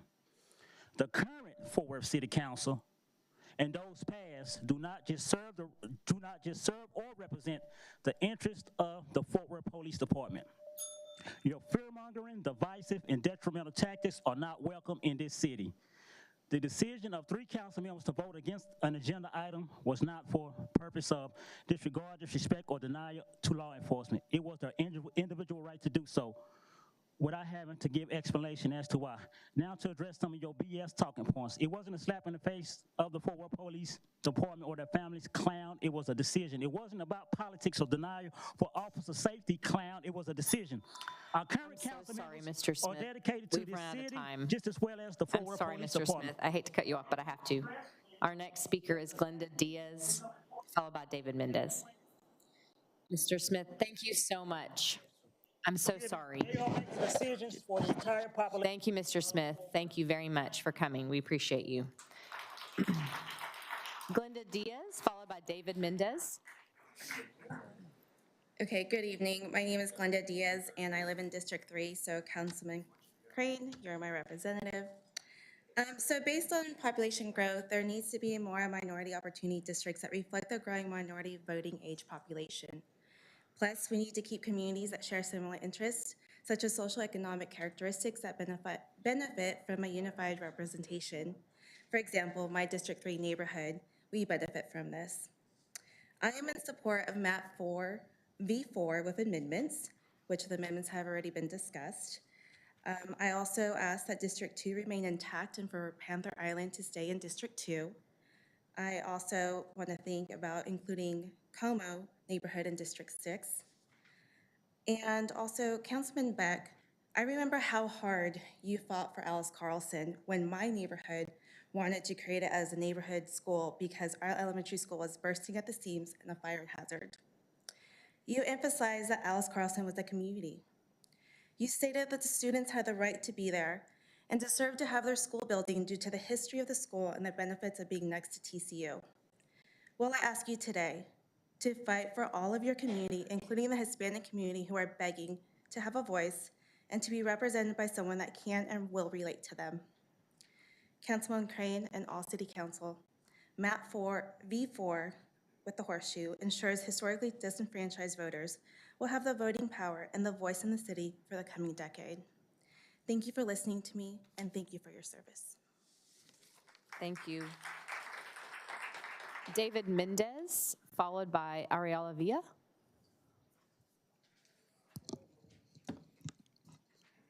David Mendez speaking for Northwest Fort Worth Neighborhood Alliance, and we agree with Rusty Fuller's comments. Also, it is becoming clear that Northwest and North Fort Worth areas are to remain underrepresented, with the population being more than 30% of Fort Worth's total and growing.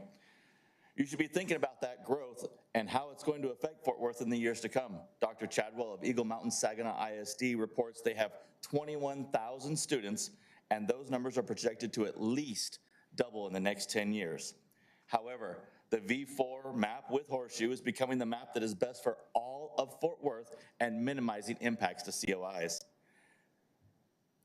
The CVAP you are currently at with V3 is near 42%, making it undefendable outside the range set by the Voting Rights Act. V4 horseshoe fills that gap and makes it defendable. I'm also unclear how Panther Island, with zero population, was moved out of District 2 on the V3 horseshoe map, as this is an area with no voters. The move seems more of a power grab than it does what is best for Fort Worth. When Congresswoman Kate Granger was Mayor Granger, she talked about how the future development of Our Lady of Victory. It joins Como with District 6 in a person of color opportunity district while keeping the North Crowley School feeder pattern whole. It unites with historic Southside, Morningside, and Hillside in District 8. It also ensures that Stop 6 remains in District 5. It maintains District 2 as a strong Latinx opportunity district, which must include future developments in Panther Island. The idea that Elizabeth Beck, who has a history of ignoring the communities of color in her district, would look out for the people of Northside, the Golden Gloves, and the area that has the Pulga, which is already leaving. I don't see her looking out for District 2 or looking out for that area at all, which is historically part of the North Side and should stay in North Side. MAP version 4 horseshoe ensures historically disenfranchised voters will have voting power and a voice in this city for the coming decade. Thank you. Our next speaker is Tristeza Ordez.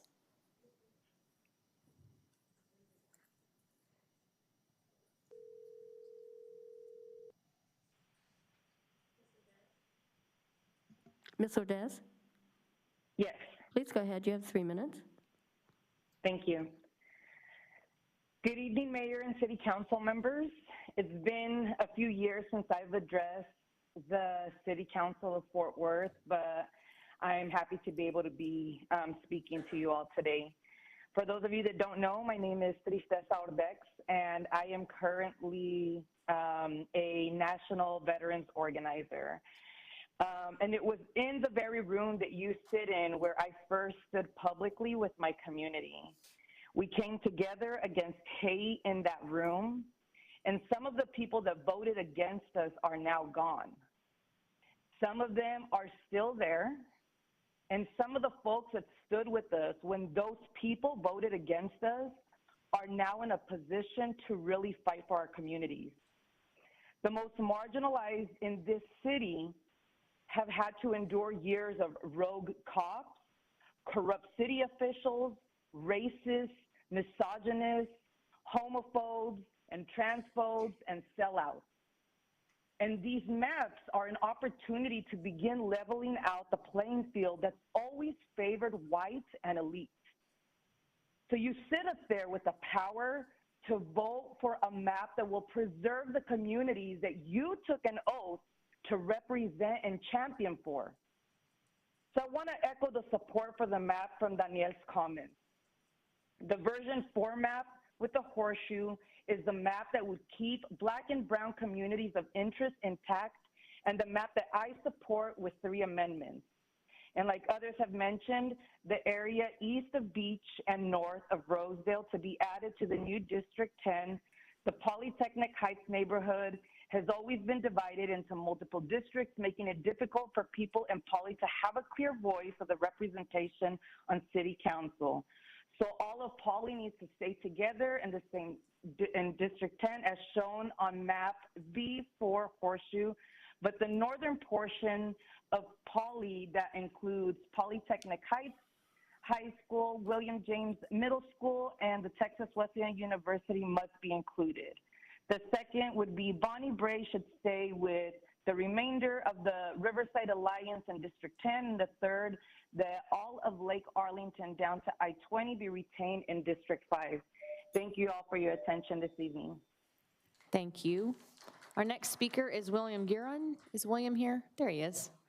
Followed by Hector Maldonado. Good evening, Mayor Parker and council members. Thank you for the opportunity to speak to you this evening. My name is William Giron. I reside in District 4 and I'm invested in District 2 as I serve as the Executive Director for Artes de la Rosa, the only Latino cultural center for the arts in Fort Worth. I'm here this evening to express the support for the version 4 Horseshoe amended map. This map creates a second strong Latino opportunity district without separating Black communities of interest and allows neighborhoods to preserve their history and culture as development extends into those areas. The Hispanic population in Fort Worth is over 35%. We must draw a second Hispanic opportunity district of at least 60% Hispanic population to comply with the Voting Rights Act. One Hispanic opportunity district out of 10 is not enough and unacceptable, especially as the Hispanic population in Fort Worth is expected to keep growing. In addition, Southside Hispanic neighborhoods like Rosemont, Greenbrier, South Hill, Hemp Hill Heights, and Worth Heights must not be left out of this new Hispanic opportunity district. The first Hispanic elected in Fort Worth Council was Luis Zapata on April 19, 1977. Next month will mark 45 years since he was voted in. It's taken this long to have this very important historical milestone opportunity at hand. V4 Horseshoe amended map will ensure historically disenfranchised voters will have voting power and a voice in the city for the coming decades. Lastly, this request is to not take Panther Island out of District 2.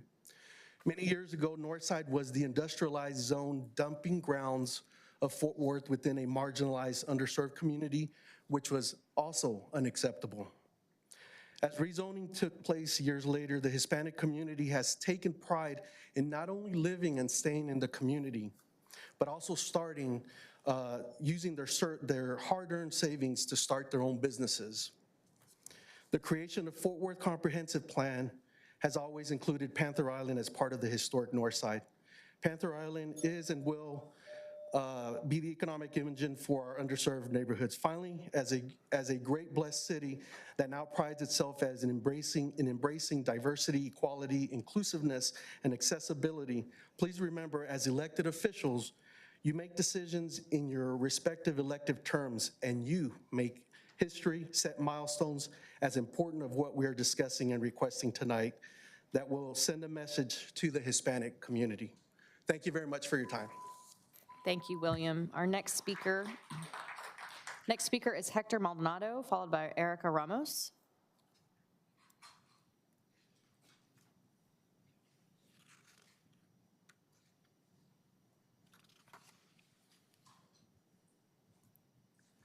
Good evening. My name is Hector Andres Maldonado. I am an organizer for JOLT, a Latino empowerment nonprofit, and a returned Peace Corps Mexico volunteer. I live in District 9 in the Blue Bonnet Hills neighborhood. Just want to say thank you all for your hard work and the countless hours in getting us to this point. As many of the community members have expressed today, I am here to echo and vocally support MAP version 4 with the Horseshoe Amendment, along with 3 amendments. MAP version 4 Horseshoe creates a second strong Latino opportunity district without compromising other communities of interest and allows neighborhoods to preserve their history and culture as development extends into those areas. I'm requesting 3 amendments to keep neighboring communities of interest intact. 1, I ask that the area east of Beach and north of Rosedale be added to the new District 10. The Polytechnic Heights neighborhood has always been divided into multiple districts, making it difficult for people in Poly to have a clear voice of representation on city council. All of Poly needs to stay together in the new District 10 as shown on map version 4 Horseshoe, but the northern portion of Poly that includes Polytechnic Heights High School, William James Middle School, and Texas Wesleyan University must be included. I ask that Bonnie Brae stay with the remainder of the Riverside Alliance in District 10. And 3, I ask that all of Lake Arlington down to I-20 be retained in District 5. MAP version 4 with these amendments would be an important step for ushering hope to younger generations of diverse backgrounds that have historically been underrepresented on the city council. It would unite underrepresented socioeconomic communities together and provide a pathway to fair representation on our city council. Our democracy only works when all communities have fair access to representation. Communities that are underrepresented live in the shadows, and that breaks my heart because it is a symptom of oppression. So I urge you to consider the power you hold in giving hope to an entire generation of working class communities here in Fort Worth. Thank you for your time and consideration. Thank you. Next speaker is is Erica Ramos, followed by Ramona Romero.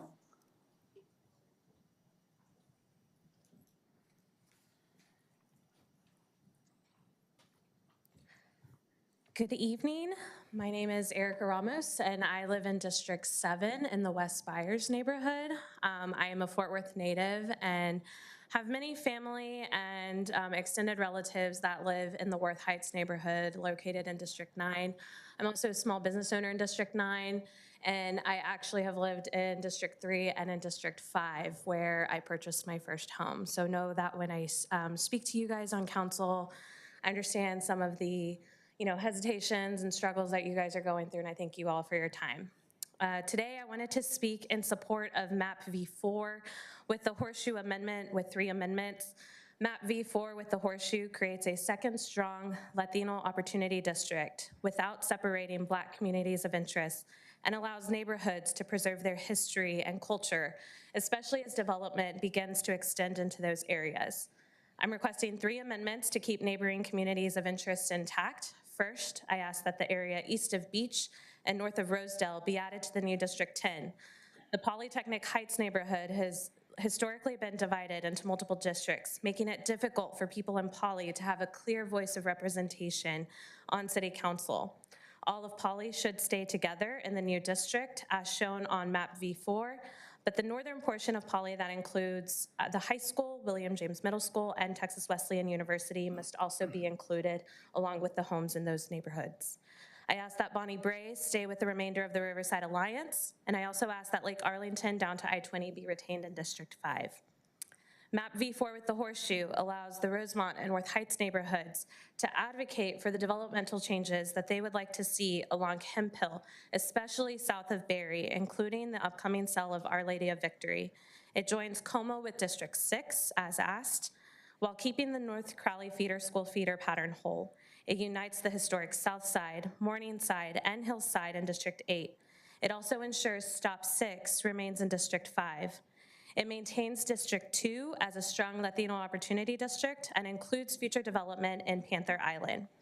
This map meets the 50% plus Hispanic citizen voting age population threshold with the creation of District 10. The new District 10 not only links the Latino communities on the east and south side of Fort Worth, but also joins communities with similar socioeconomic needs. Most importantly, MAP V4 with the horseshoe ensures historically disenfranchised voters will have voting power and a voice in the city for the coming decade. I ask everyone on this council to please put your personal interests to the side and do what's best for the citizens that live in this city. Thank you. Thank you. Next speaker is Representative Romero, followed by Fernando Flores.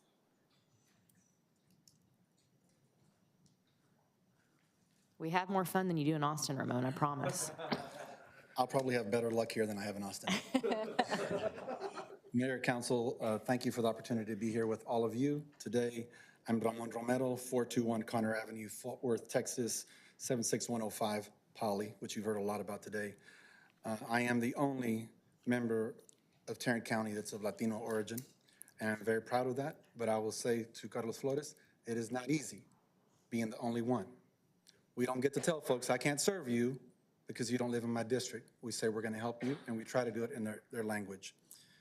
You guys know that I've spent my entire life in some way, shape, or form involved in the city of Fort Worth, involved here, whether it's the neighborhood at Poly, whether it's serving on the Planning Commission, serving on the Zoning Commission, the Golf Advisory Committee, Parks Master Plan Boards, you name it, I've done it. I wanted to sit in your seat, Chris Nettles, when I ran for District 8. And I ran hard. And that's what I came here to share with you tonight. A story that I don't tell very often, that's something that's impacted me tremendously. And that is that the community that I've served for so long, my entire life in Poly, when I ran for that seat in District 8, so many of them came to me and said, I'm sorry, Ramon, can't vote for you because you're not black. Can't vote for you, man. Not this time. And I lost. I lost by 78 votes. And afterwards, those same community members had to come to me, and it wasn't an apology, it was an explanation to make me understand it didn't have anything to do with Ramon Romero. It didn't have anything to do with the work that I had done in their community.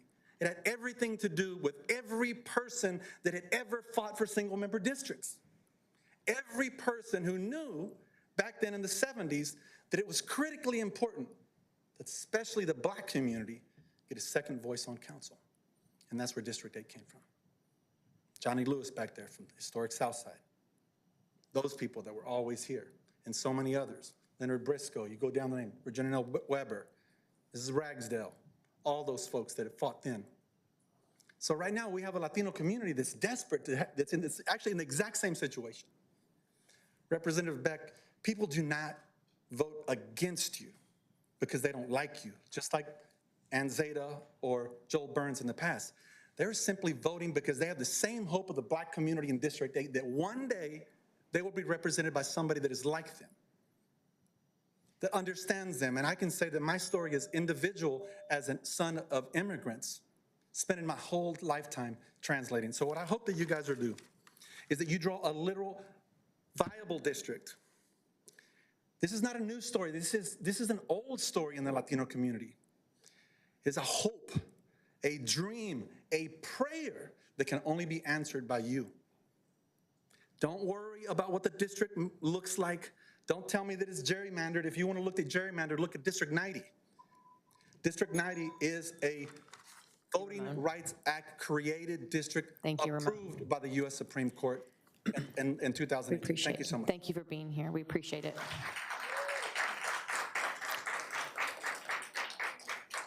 Mr. Flores, followed by Kenneth Spears.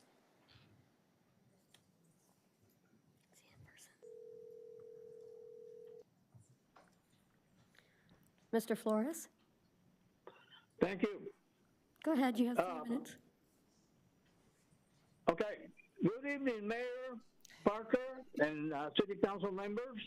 My name is Fernando Flores, and I reside at 2740 Kempfield here in Fort Worth in City Council District 9. I am here as a spokesman for the United Hispanic Council of Tarrant County and represent the voice of many Hispanics. And first of all, we're asking that you support map B4 horseshoe, and that you make sure that you don't divide the majority Hispanic South Side neighborhoods into more than one district. We ask that you put them in the new district, and minor alterations possible, but keep the South Side majority Hispanic districts, neighborhoods together in this new district. Thank you very much. Thank you, Mr. Flores. Our next speaker is Kenneth Spears. Is Bishop Spears here? I haven't seen him anywhere. It's not a phone call, I hope not. Robin Kelly is our next speaker.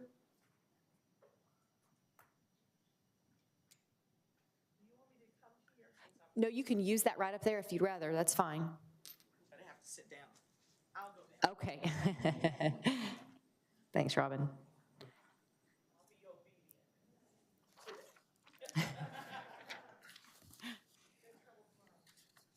Okay, good evening, council, Mayor Parker, and City Council.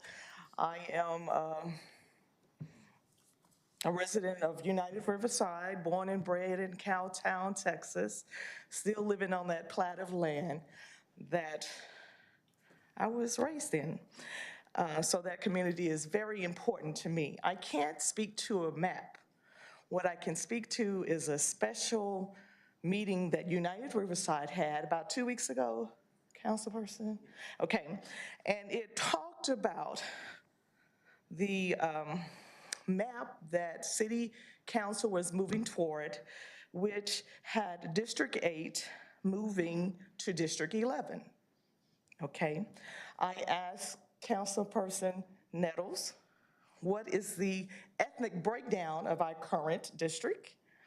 About 33, 34% Black, 31 to 32% Hispanic, I think 10 to 12 white and other. Moving us to District 11 would make that, it would become a 64% Hispanic and 32% I think Black. I think I have the number right. I have gone to regional conferences and things, and so I might not have the number exactly right. And what I said to him, that it appeared that City Council were beginning to pit minority communities against each other to the advantage of the majority. I have a concern. It's diluting minority vote. We all know that the city of Fort Worth is becoming, it's the Browning, not only of America, but the city of Fort Worth. And I'm real concerned about majority City Council continuing to be white, looking at my time, and you're not representing the minority communities without pitting us against each other. So that's my concern. Please do it equitably. Please be fair.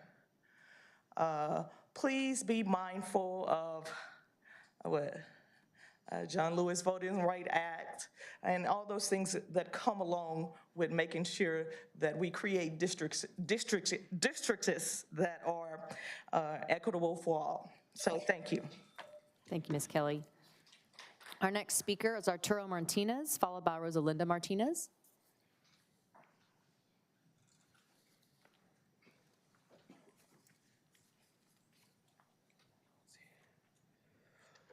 Good evening, Mayor Parker, City Council members, and staff.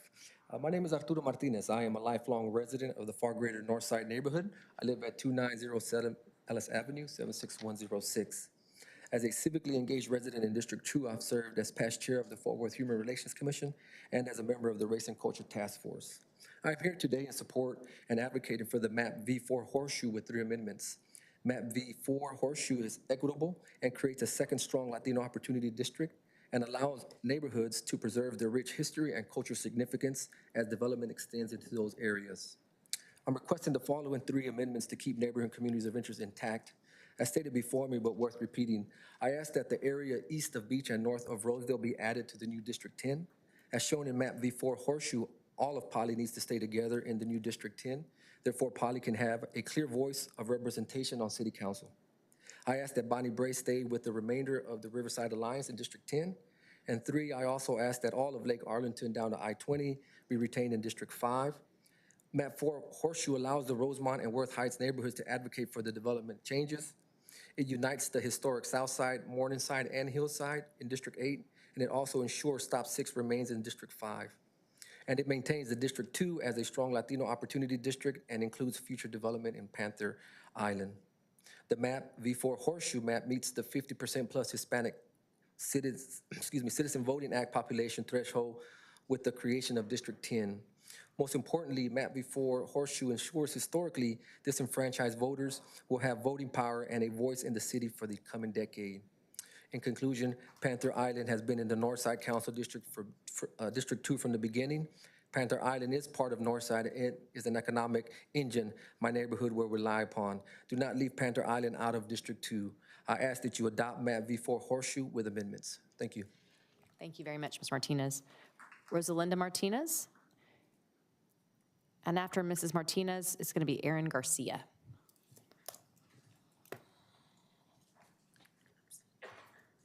Good evening. Good evening, Mayor Parker and City Council members and staff. My name is Rosalinda Martinez, a longtime active community member of Fort Worth, and I live in District 2. I am here today to support the map version 4 Horseshoe with 3 amendments to keep Polly, Bonnie Ray, and Lake Arlington together while creating a second strong Latino opportunity district, over 50% Hispanic citizen voting age population in the new District 10. It also ensures Stop 6 remained in District 5. It maintains District 2 as a strong Latino opportunity district and includes future development in Panther Island. Panther Island needs to continue to stay in District 2. It is part of our historic North Side, and that vision started 20 years ago that was championed by U.S. Representative Kay Granger. It shouldn't be ripped and taken away from our neighborhood. It's part of our history, and we value it. The new District 10 not only links the Latino communities in East and South Fort Worth, but also joins communities with similar socioeconomic needs.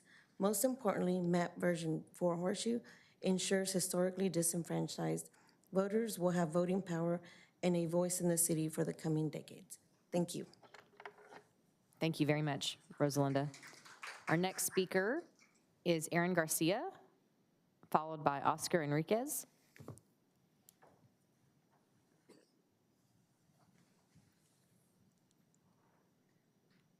Hello, Mayor Parker and distinguished council members. My name is Aaron Garcia. I'm a resident of Northside for all 32 years of my life. My parents and siblings also live in Northside. I have been active in my community and am currently the president of the Northside Neighborhood Association. I have reviewed a number of maps and have a few concerns. The Panther Island project is in Northside, bounded by three new beautiful bridges, and is a source of pride for our community. We have participated in development and planning. Many community members were thrilled to learn that it will be funded and look forward to adding to the quality of life and economic development for Northside and for all of Fort Worth. No map should seriously be considered if they move Panther Island to another council district. That makes no sense and would break the bonds of trust that have been created with the city and our neighborhood. Finally, I also want to speak in favor of version 4 Horseshoe. The version 4 Horseshoe creates a viable second opportunity district for Latinos in the city. The expansion of the council is a great opportunity to make sure that all residents are represented with council opportunities. Please don't miss the historic opportunity to make the right choice. Thank you for your time. Thank you very much. Patricia Law is our next speaker. No, I'm lied. I'm so sorry. Oscar Enriquez. Is Oscar here? He's got a call. Okay. Patricia Law would be next. Oscar, Hello. please go ahead. You have 3 minutes. Thank you. My name is Oscar Enriquez, born and raised from Diamond Hill. I'm calling in support of map V4, the Horseshoe, with 3 amendments. Map V4 Horseshoe creates a second strong Latino opportunity district without separating Black communities of interest and allows neighborhoods to preserve their history and culture as development extends in those areas. I'm requesting 3 amendments to keep neighboring communities of interest intact. First, I ask that the area east of Beach and north of Rosedale be added to the new District 10.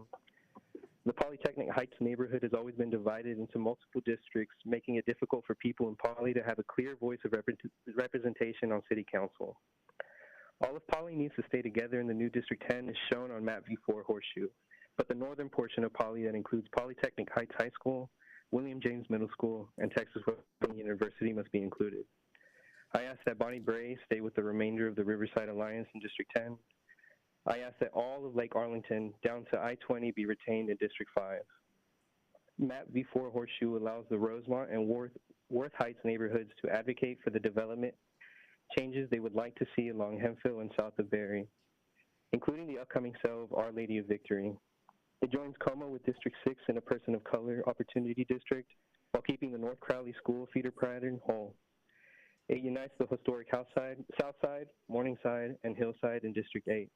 It also ensures Stop 6 remains in District 5. It maintains District 2 as a strong Latino opportunity district and includes future development in Panther Island. This map meets the 50% plus Hispanic citizen voting age population threshold with the creation of District 10. The new District 10 not only links the Latino communities in East and South Fort Worth, but also joins communities with similar socioeconomic needs. Most importantly, map V4 Horseshoe ensures historically disenfranchised voters will have voting power and a voice in this city for the coming decade. Lastly, Chris Nettles recently was proud of Fort Worth and its council members for being one of the most transparent in the nation. But I would just like to remind every council member that that is just the floor. The true power will come from the people, and we will lead ourselves. I want to thank you all for your time. Bye-bye. Thank you very much. Our next speaker is Patricia Law, followed by Vicki Vargas. Patricia, no? We'll come back if she's here. Vicki Vargas? Hi, Vicki.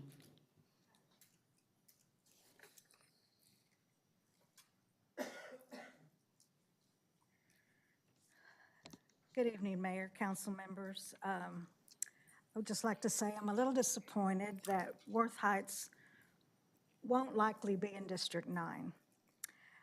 We've always felt that we could work with our elected representation and get things done for our neighborhood. And that is why I always advocated for Worth Heights to remain in District 9. I feel that our voice will be lost in these large districts. And a good example was tonight, our constable who just spoke said he represents Northside, Diamond Hill, and the South Side. I remember getting his political flyers, but today's the first time I've ever seen him in the flesh. And so maybe we can rectify that if he's still around. I'd just like to thank my council representative, Elizabeth Beck, who's done a yeoman's job in supporting my neighborhood of Worth Heights in several issues that have been very important to us and getting things done for our community. So thank you very much for all your hard work. Thank you, Vicki. Our next speaker is Joe Guerrero. Okay, thank you, Joe. Okay, I hope you feel better. Smart man. Yeah. We hope you feel better, Joe. Our next speaker is Pamela Young, a phone call.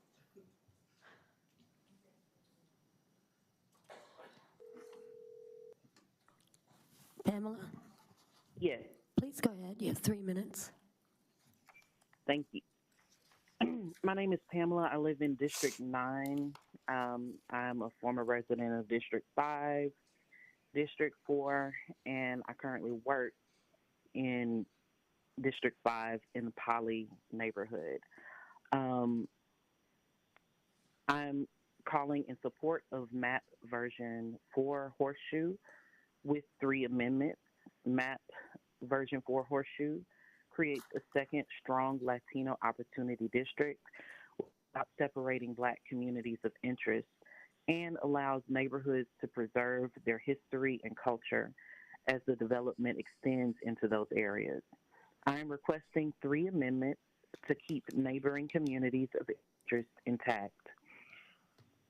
1, I ask that the area east of Beach and north of Rosedale be added to the new District 10. The Polytechnic Heights neighborhood has always been divided into multiple districts, making it difficult for people in Poly to have a clear voice of representation on the council. All of Poly needs to stay together in the new District 10 as shown on map V4 Horseshoe, but the northern portion of Poly that includes Polytechnic Heights High School, William James Middle School, and Texas Wesleyan University must be included. 2, I ask that Bonnie Bray stay within the remainder of the Riverside Alliance in District 10. And 3, I ask that all of Lake Arlington down to I-20 be retained in District 5. Map V4 Horseshoe allows the Rosemont and Worth Heights neighborhoods to advocate for the development changes they like to see along Hemphill and south of Berry, including the upcoming sale of Our Lady of Victory. It joins Como with District 6 in a person of color opportunity district while keeping the North Crowley school feeder pattern whole. It unites historic Southside, Morningside, and Hillside in District 8. It also ensures Stop 6 remains in District 5. It maintains District 2 as a strong Latino opportunity district and includes future development in Panther Island. This map meets the 50% plus Hispanic citizen voting age population threshold with the creation of District 10. The new District 10 not only links the Latino communities in East and South Fort Worth, but also joins communities with similar economic needs, socioeconomic needs. Most importantly, Map V4 Horseshoe ensures historically disenfranchised voters will have voting power and a voice in this city for the coming decade. Thank you. Thank you, Pamela. Next speaker is, I think we had a duplicate because Ms. Martinez spoke already. Bruce Miller is a phone call.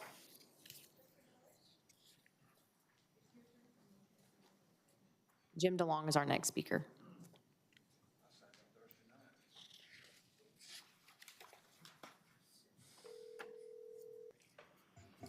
Mr. Miller, Yes, please go ahead. You have 3 minutes. thank you. Bruce Miller here for Citizens for Independent Redistricting. Fort Worth is about 35% Hispanic and has had at most 1 Hispanic council member. That needs to change.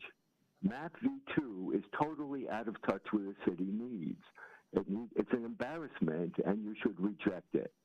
Map V3 Horseshoe suggests some recognition of a lack of Hispanic representation on the council, but doesn't go far enough. It is too self-serving for specific council members. Please reject it also. Map V4 Horseshoe is the only acceptable map in the group. It creates 2 viable Hispanic districts that might need a few tweaks. Why hasn't the analysis from the Bickerstaff attorney been shared with the public as it was in the previous set of maps? Perhaps it concludes that V4 Horseshoe is the only likely map to result in a second Hispanic representative on the council. In a transparent process, citizens would have access to this important information before having to express their preferences. The need for a horseshoe reflects the bi-lobe distribution of the Hispanic population on the south side. This could have been seen some time ago if the software package the city selected was designed to access the complete available census data. Although the task force listed as its final criteria that council residences not be considered in map drawing, in fact, every map submitted implicitly assumes that council members will not be willing to move to run in one of the new districts. This was demonstrated by the council when maps drawn by the staff actually followed the stated criteria. The council simply voted to reject an official staff contribution, although it was recommended by the task force. If this criteria were adhered to, we could have a much better map. Mr. Ellison has just proposed one to you. That would give 2 new districts, 2 new council members in the north. Once again, I strongly recommend that the council seriously consider enlisting some of the expert citizen map makers, such as Mr. Calderon and Mr. Ellison, who have been so dedicated to moving us forward. They will bring an even-handed and comprehensive approach to the process. Thank you. Thank you, Bruce. Our next speaker is Jim DeLong, followed by Florencia Arnada.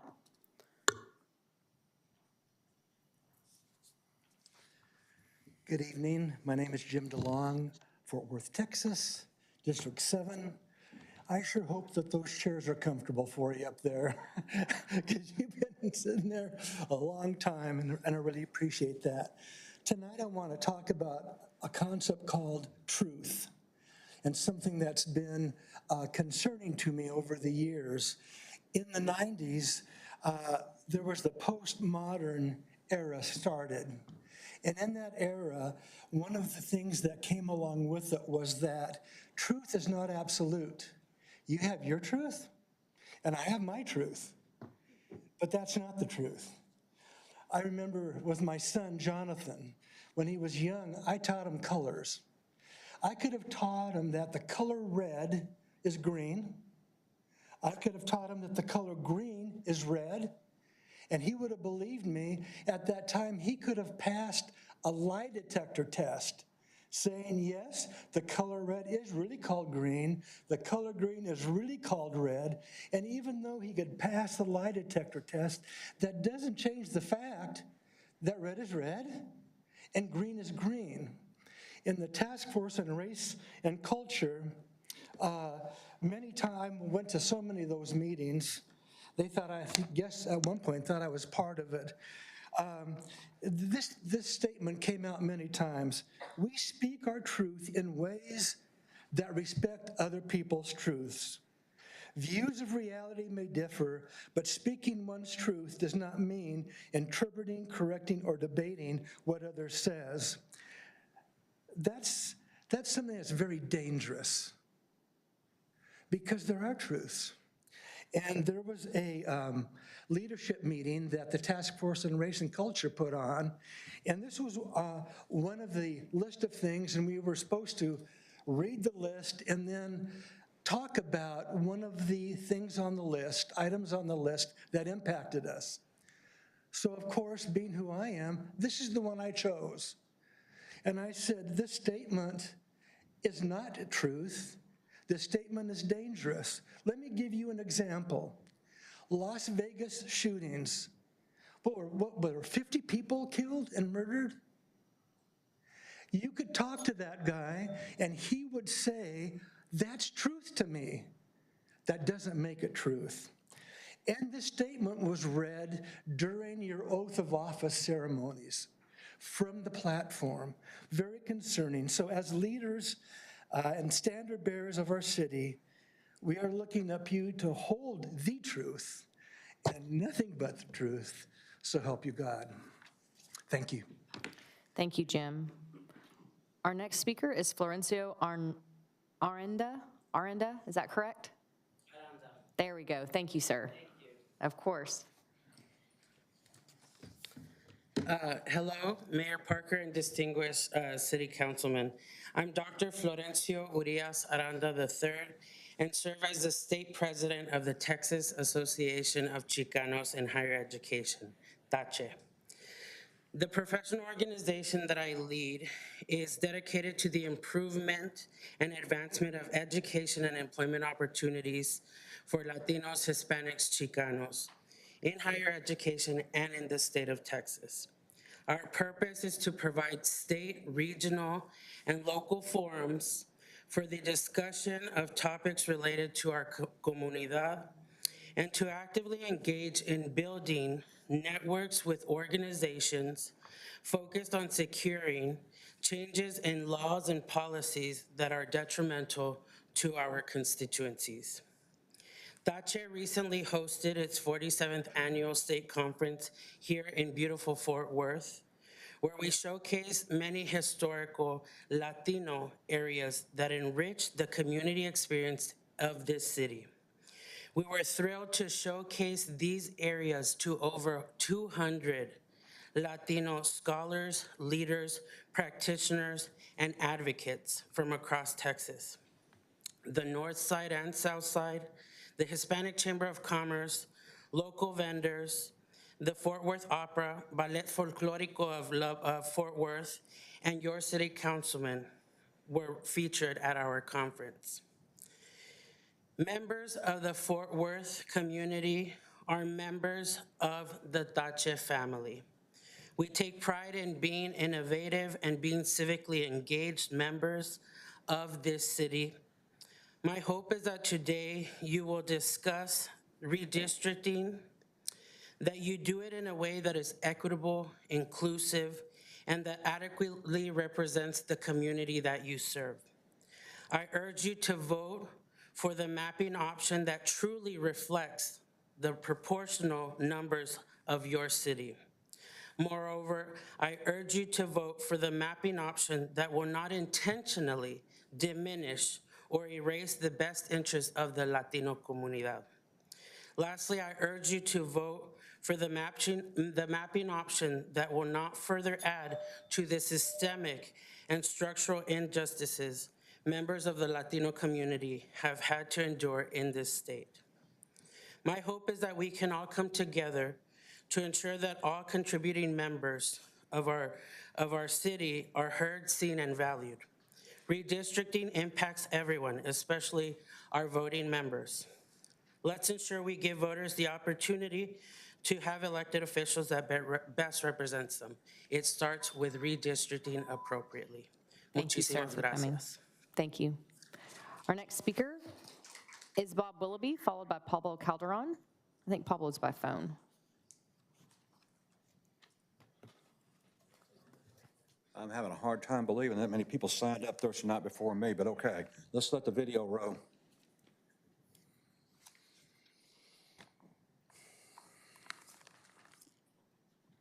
Police pay comes from taxpayers, and then the police officer pays millions in POA dues. Then the POA used the money to buy corrupt candidates. We have called Police Chief Neil Noakes several times. We received no return call. We would like to ask the chief to ask the police officers to stop paying POA dues until the POA stop financing candidate, like they are a representative of Al Capone. It is making the police look bad. How to file corruption charges. We were informed to go online and file a report the same way you would file a theft crime. We just would like for you to know, it took 2 weeks of going down rabbit hole after rabbit hole before we got that little bit of information. And then we encounter another problem. There is no place online to file a white-collar crime.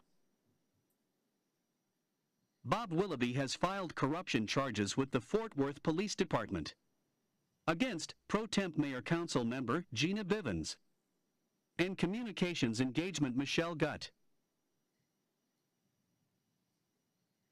Pro Temp Mayor Council member Gina Bivens and the John T. White Neighborhood Association before the 2019 City Council and Mayor elections misrepresent the 60 acres of land to be Zone A21.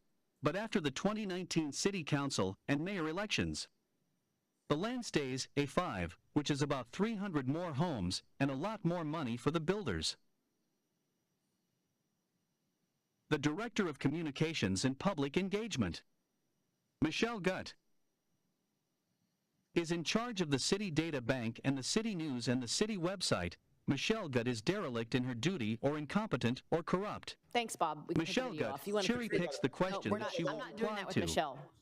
Why the city manager David Cook doesn't replace her with someone I don't more like what's qualified. happening. I am. That's fine. I don't like it. You can talk about elected officials, but you're not going to talk about a Michelle Goot. And you mispronounce her name. It's Michelle Goot. That's fine. I'm just not going to do it.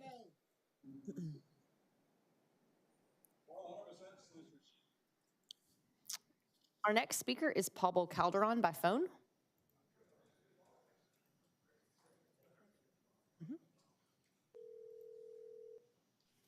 Mr. Calderon? I am Pablo Calderon and live in District 8. Responding to input from citizens made to Councilman Flores, revisions have been made to V4 Horseshoe. Bonnie Bray is with the Riverside Alliance, and the Lake Orange and Lakefront is with District 5. In the last 3 redistricting cycles, we sought to free Southside Hispanics from District 9. Unfortunately, we continue the same rationale and excuses not to. In going from 8 to 10 districts, now is the time. 32,000 persons in the Hispanic Southside, 80% are Hispanic. V3 Horseshoe has less than 40% of this Hispanic population in the new district. V4 Horseshoe has 90% in the new district. I provided the Mexican American Legal Defense and Education Fund with V3 Horseshoe and V4 Horseshoe S3 shapefiles. Mardev provided the citizen voting age percentages, which are added to this district data chart. V3 Horseshoe has a Hispanic citizen voting age of 42% in the new district. V4 Horseshoe has a Hispanic citizen voting age of 53%. This exceeds the threshold for proving racial vote dilution under the Voting Rights Act. Please close the slide. The 1980 census documented a shift of African American population out of Stop 6. The conservative white East District councilman would have served the African American community well, but he understood that it was in the best interest of the African American community to be in a district with a representative of their choosing. They asked me to assist in drawing a map. The solution chosen was to connect the white population westward to the I-35, I-30 Mixmaster, and then northward. This allowed District 5 to be reconfigured into its shifting population. This concept gave birth to the current District 4. Now is the time for this council, conservative and progressive, white, black, and brown, to act affirmatively in the best interests of our Hispanic community. Thank you. Pablo. We have 2 more speakers, Geraldine Williams, followed by Johnny Lewis. Is Geraldine here? She doesn't want to speak? Okay.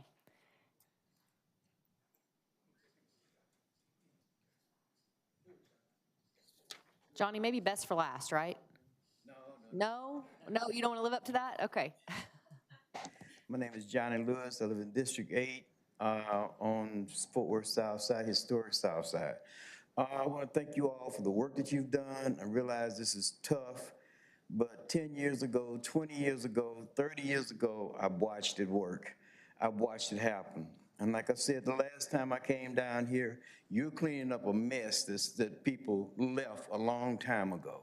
And I also want to apologize, too, for something. When I do wrong, I'm wrong. I made an assumption of something, and well, it came out wrong. And I know y'all doing work, and I know it's hard, but I still say there are a lot of people out there who are not being touched, but I didn't mean to defame any individual person, okay? So I want to say it. When I say something, I can deal with it. 28 years in the military taught me that. But okay, you're doing a lot of good work, but I support in historic Southside. I think you heard from one of our people earlier that we support V4. You can tell I've been up since 6 o'clock this morning. But we support it, and I want to say, we support it with all the amendments you've heard. I don't need to repeat it. You've already heard everything, all the good stuff that's going on. So I want to say again, we support it on the south side. I've also gone into the neighborhood and talked with people and asked them, do you support it? And they do support it. And I explained to them, it's not the Hispanics are taking over, it's just that for a long time, I worked in Mr. Zapata's campaign. That's how long I've been kicking it around in this city. I worked in his campaign. And he was a darn, and to me, he was a good man. He did a lot of good work. In fact, I worked in the other campaigns. But I'm asking now that you consider this one with all of those amendments. Yeah, it's going to take some tweaking. The other thing we've got to do is we've got to get out, and you've got to get out, come from behind the desk and get out into those neighborhoods, walk those streets, and see why this is so important. It's one thing to sit here, but you got to get out in the streets and look and talk to your constituents. And I'm glad I worked in your campaign, Mr. Williams.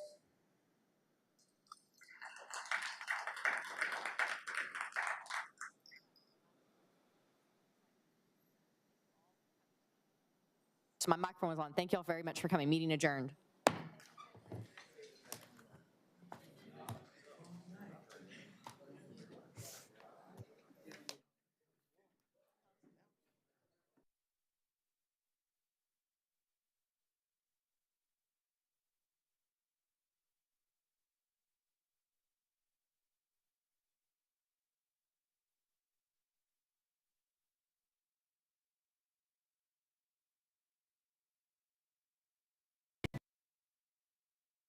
In the early 1700s. It's a very special place. It's very much like it's been for the last 100 years.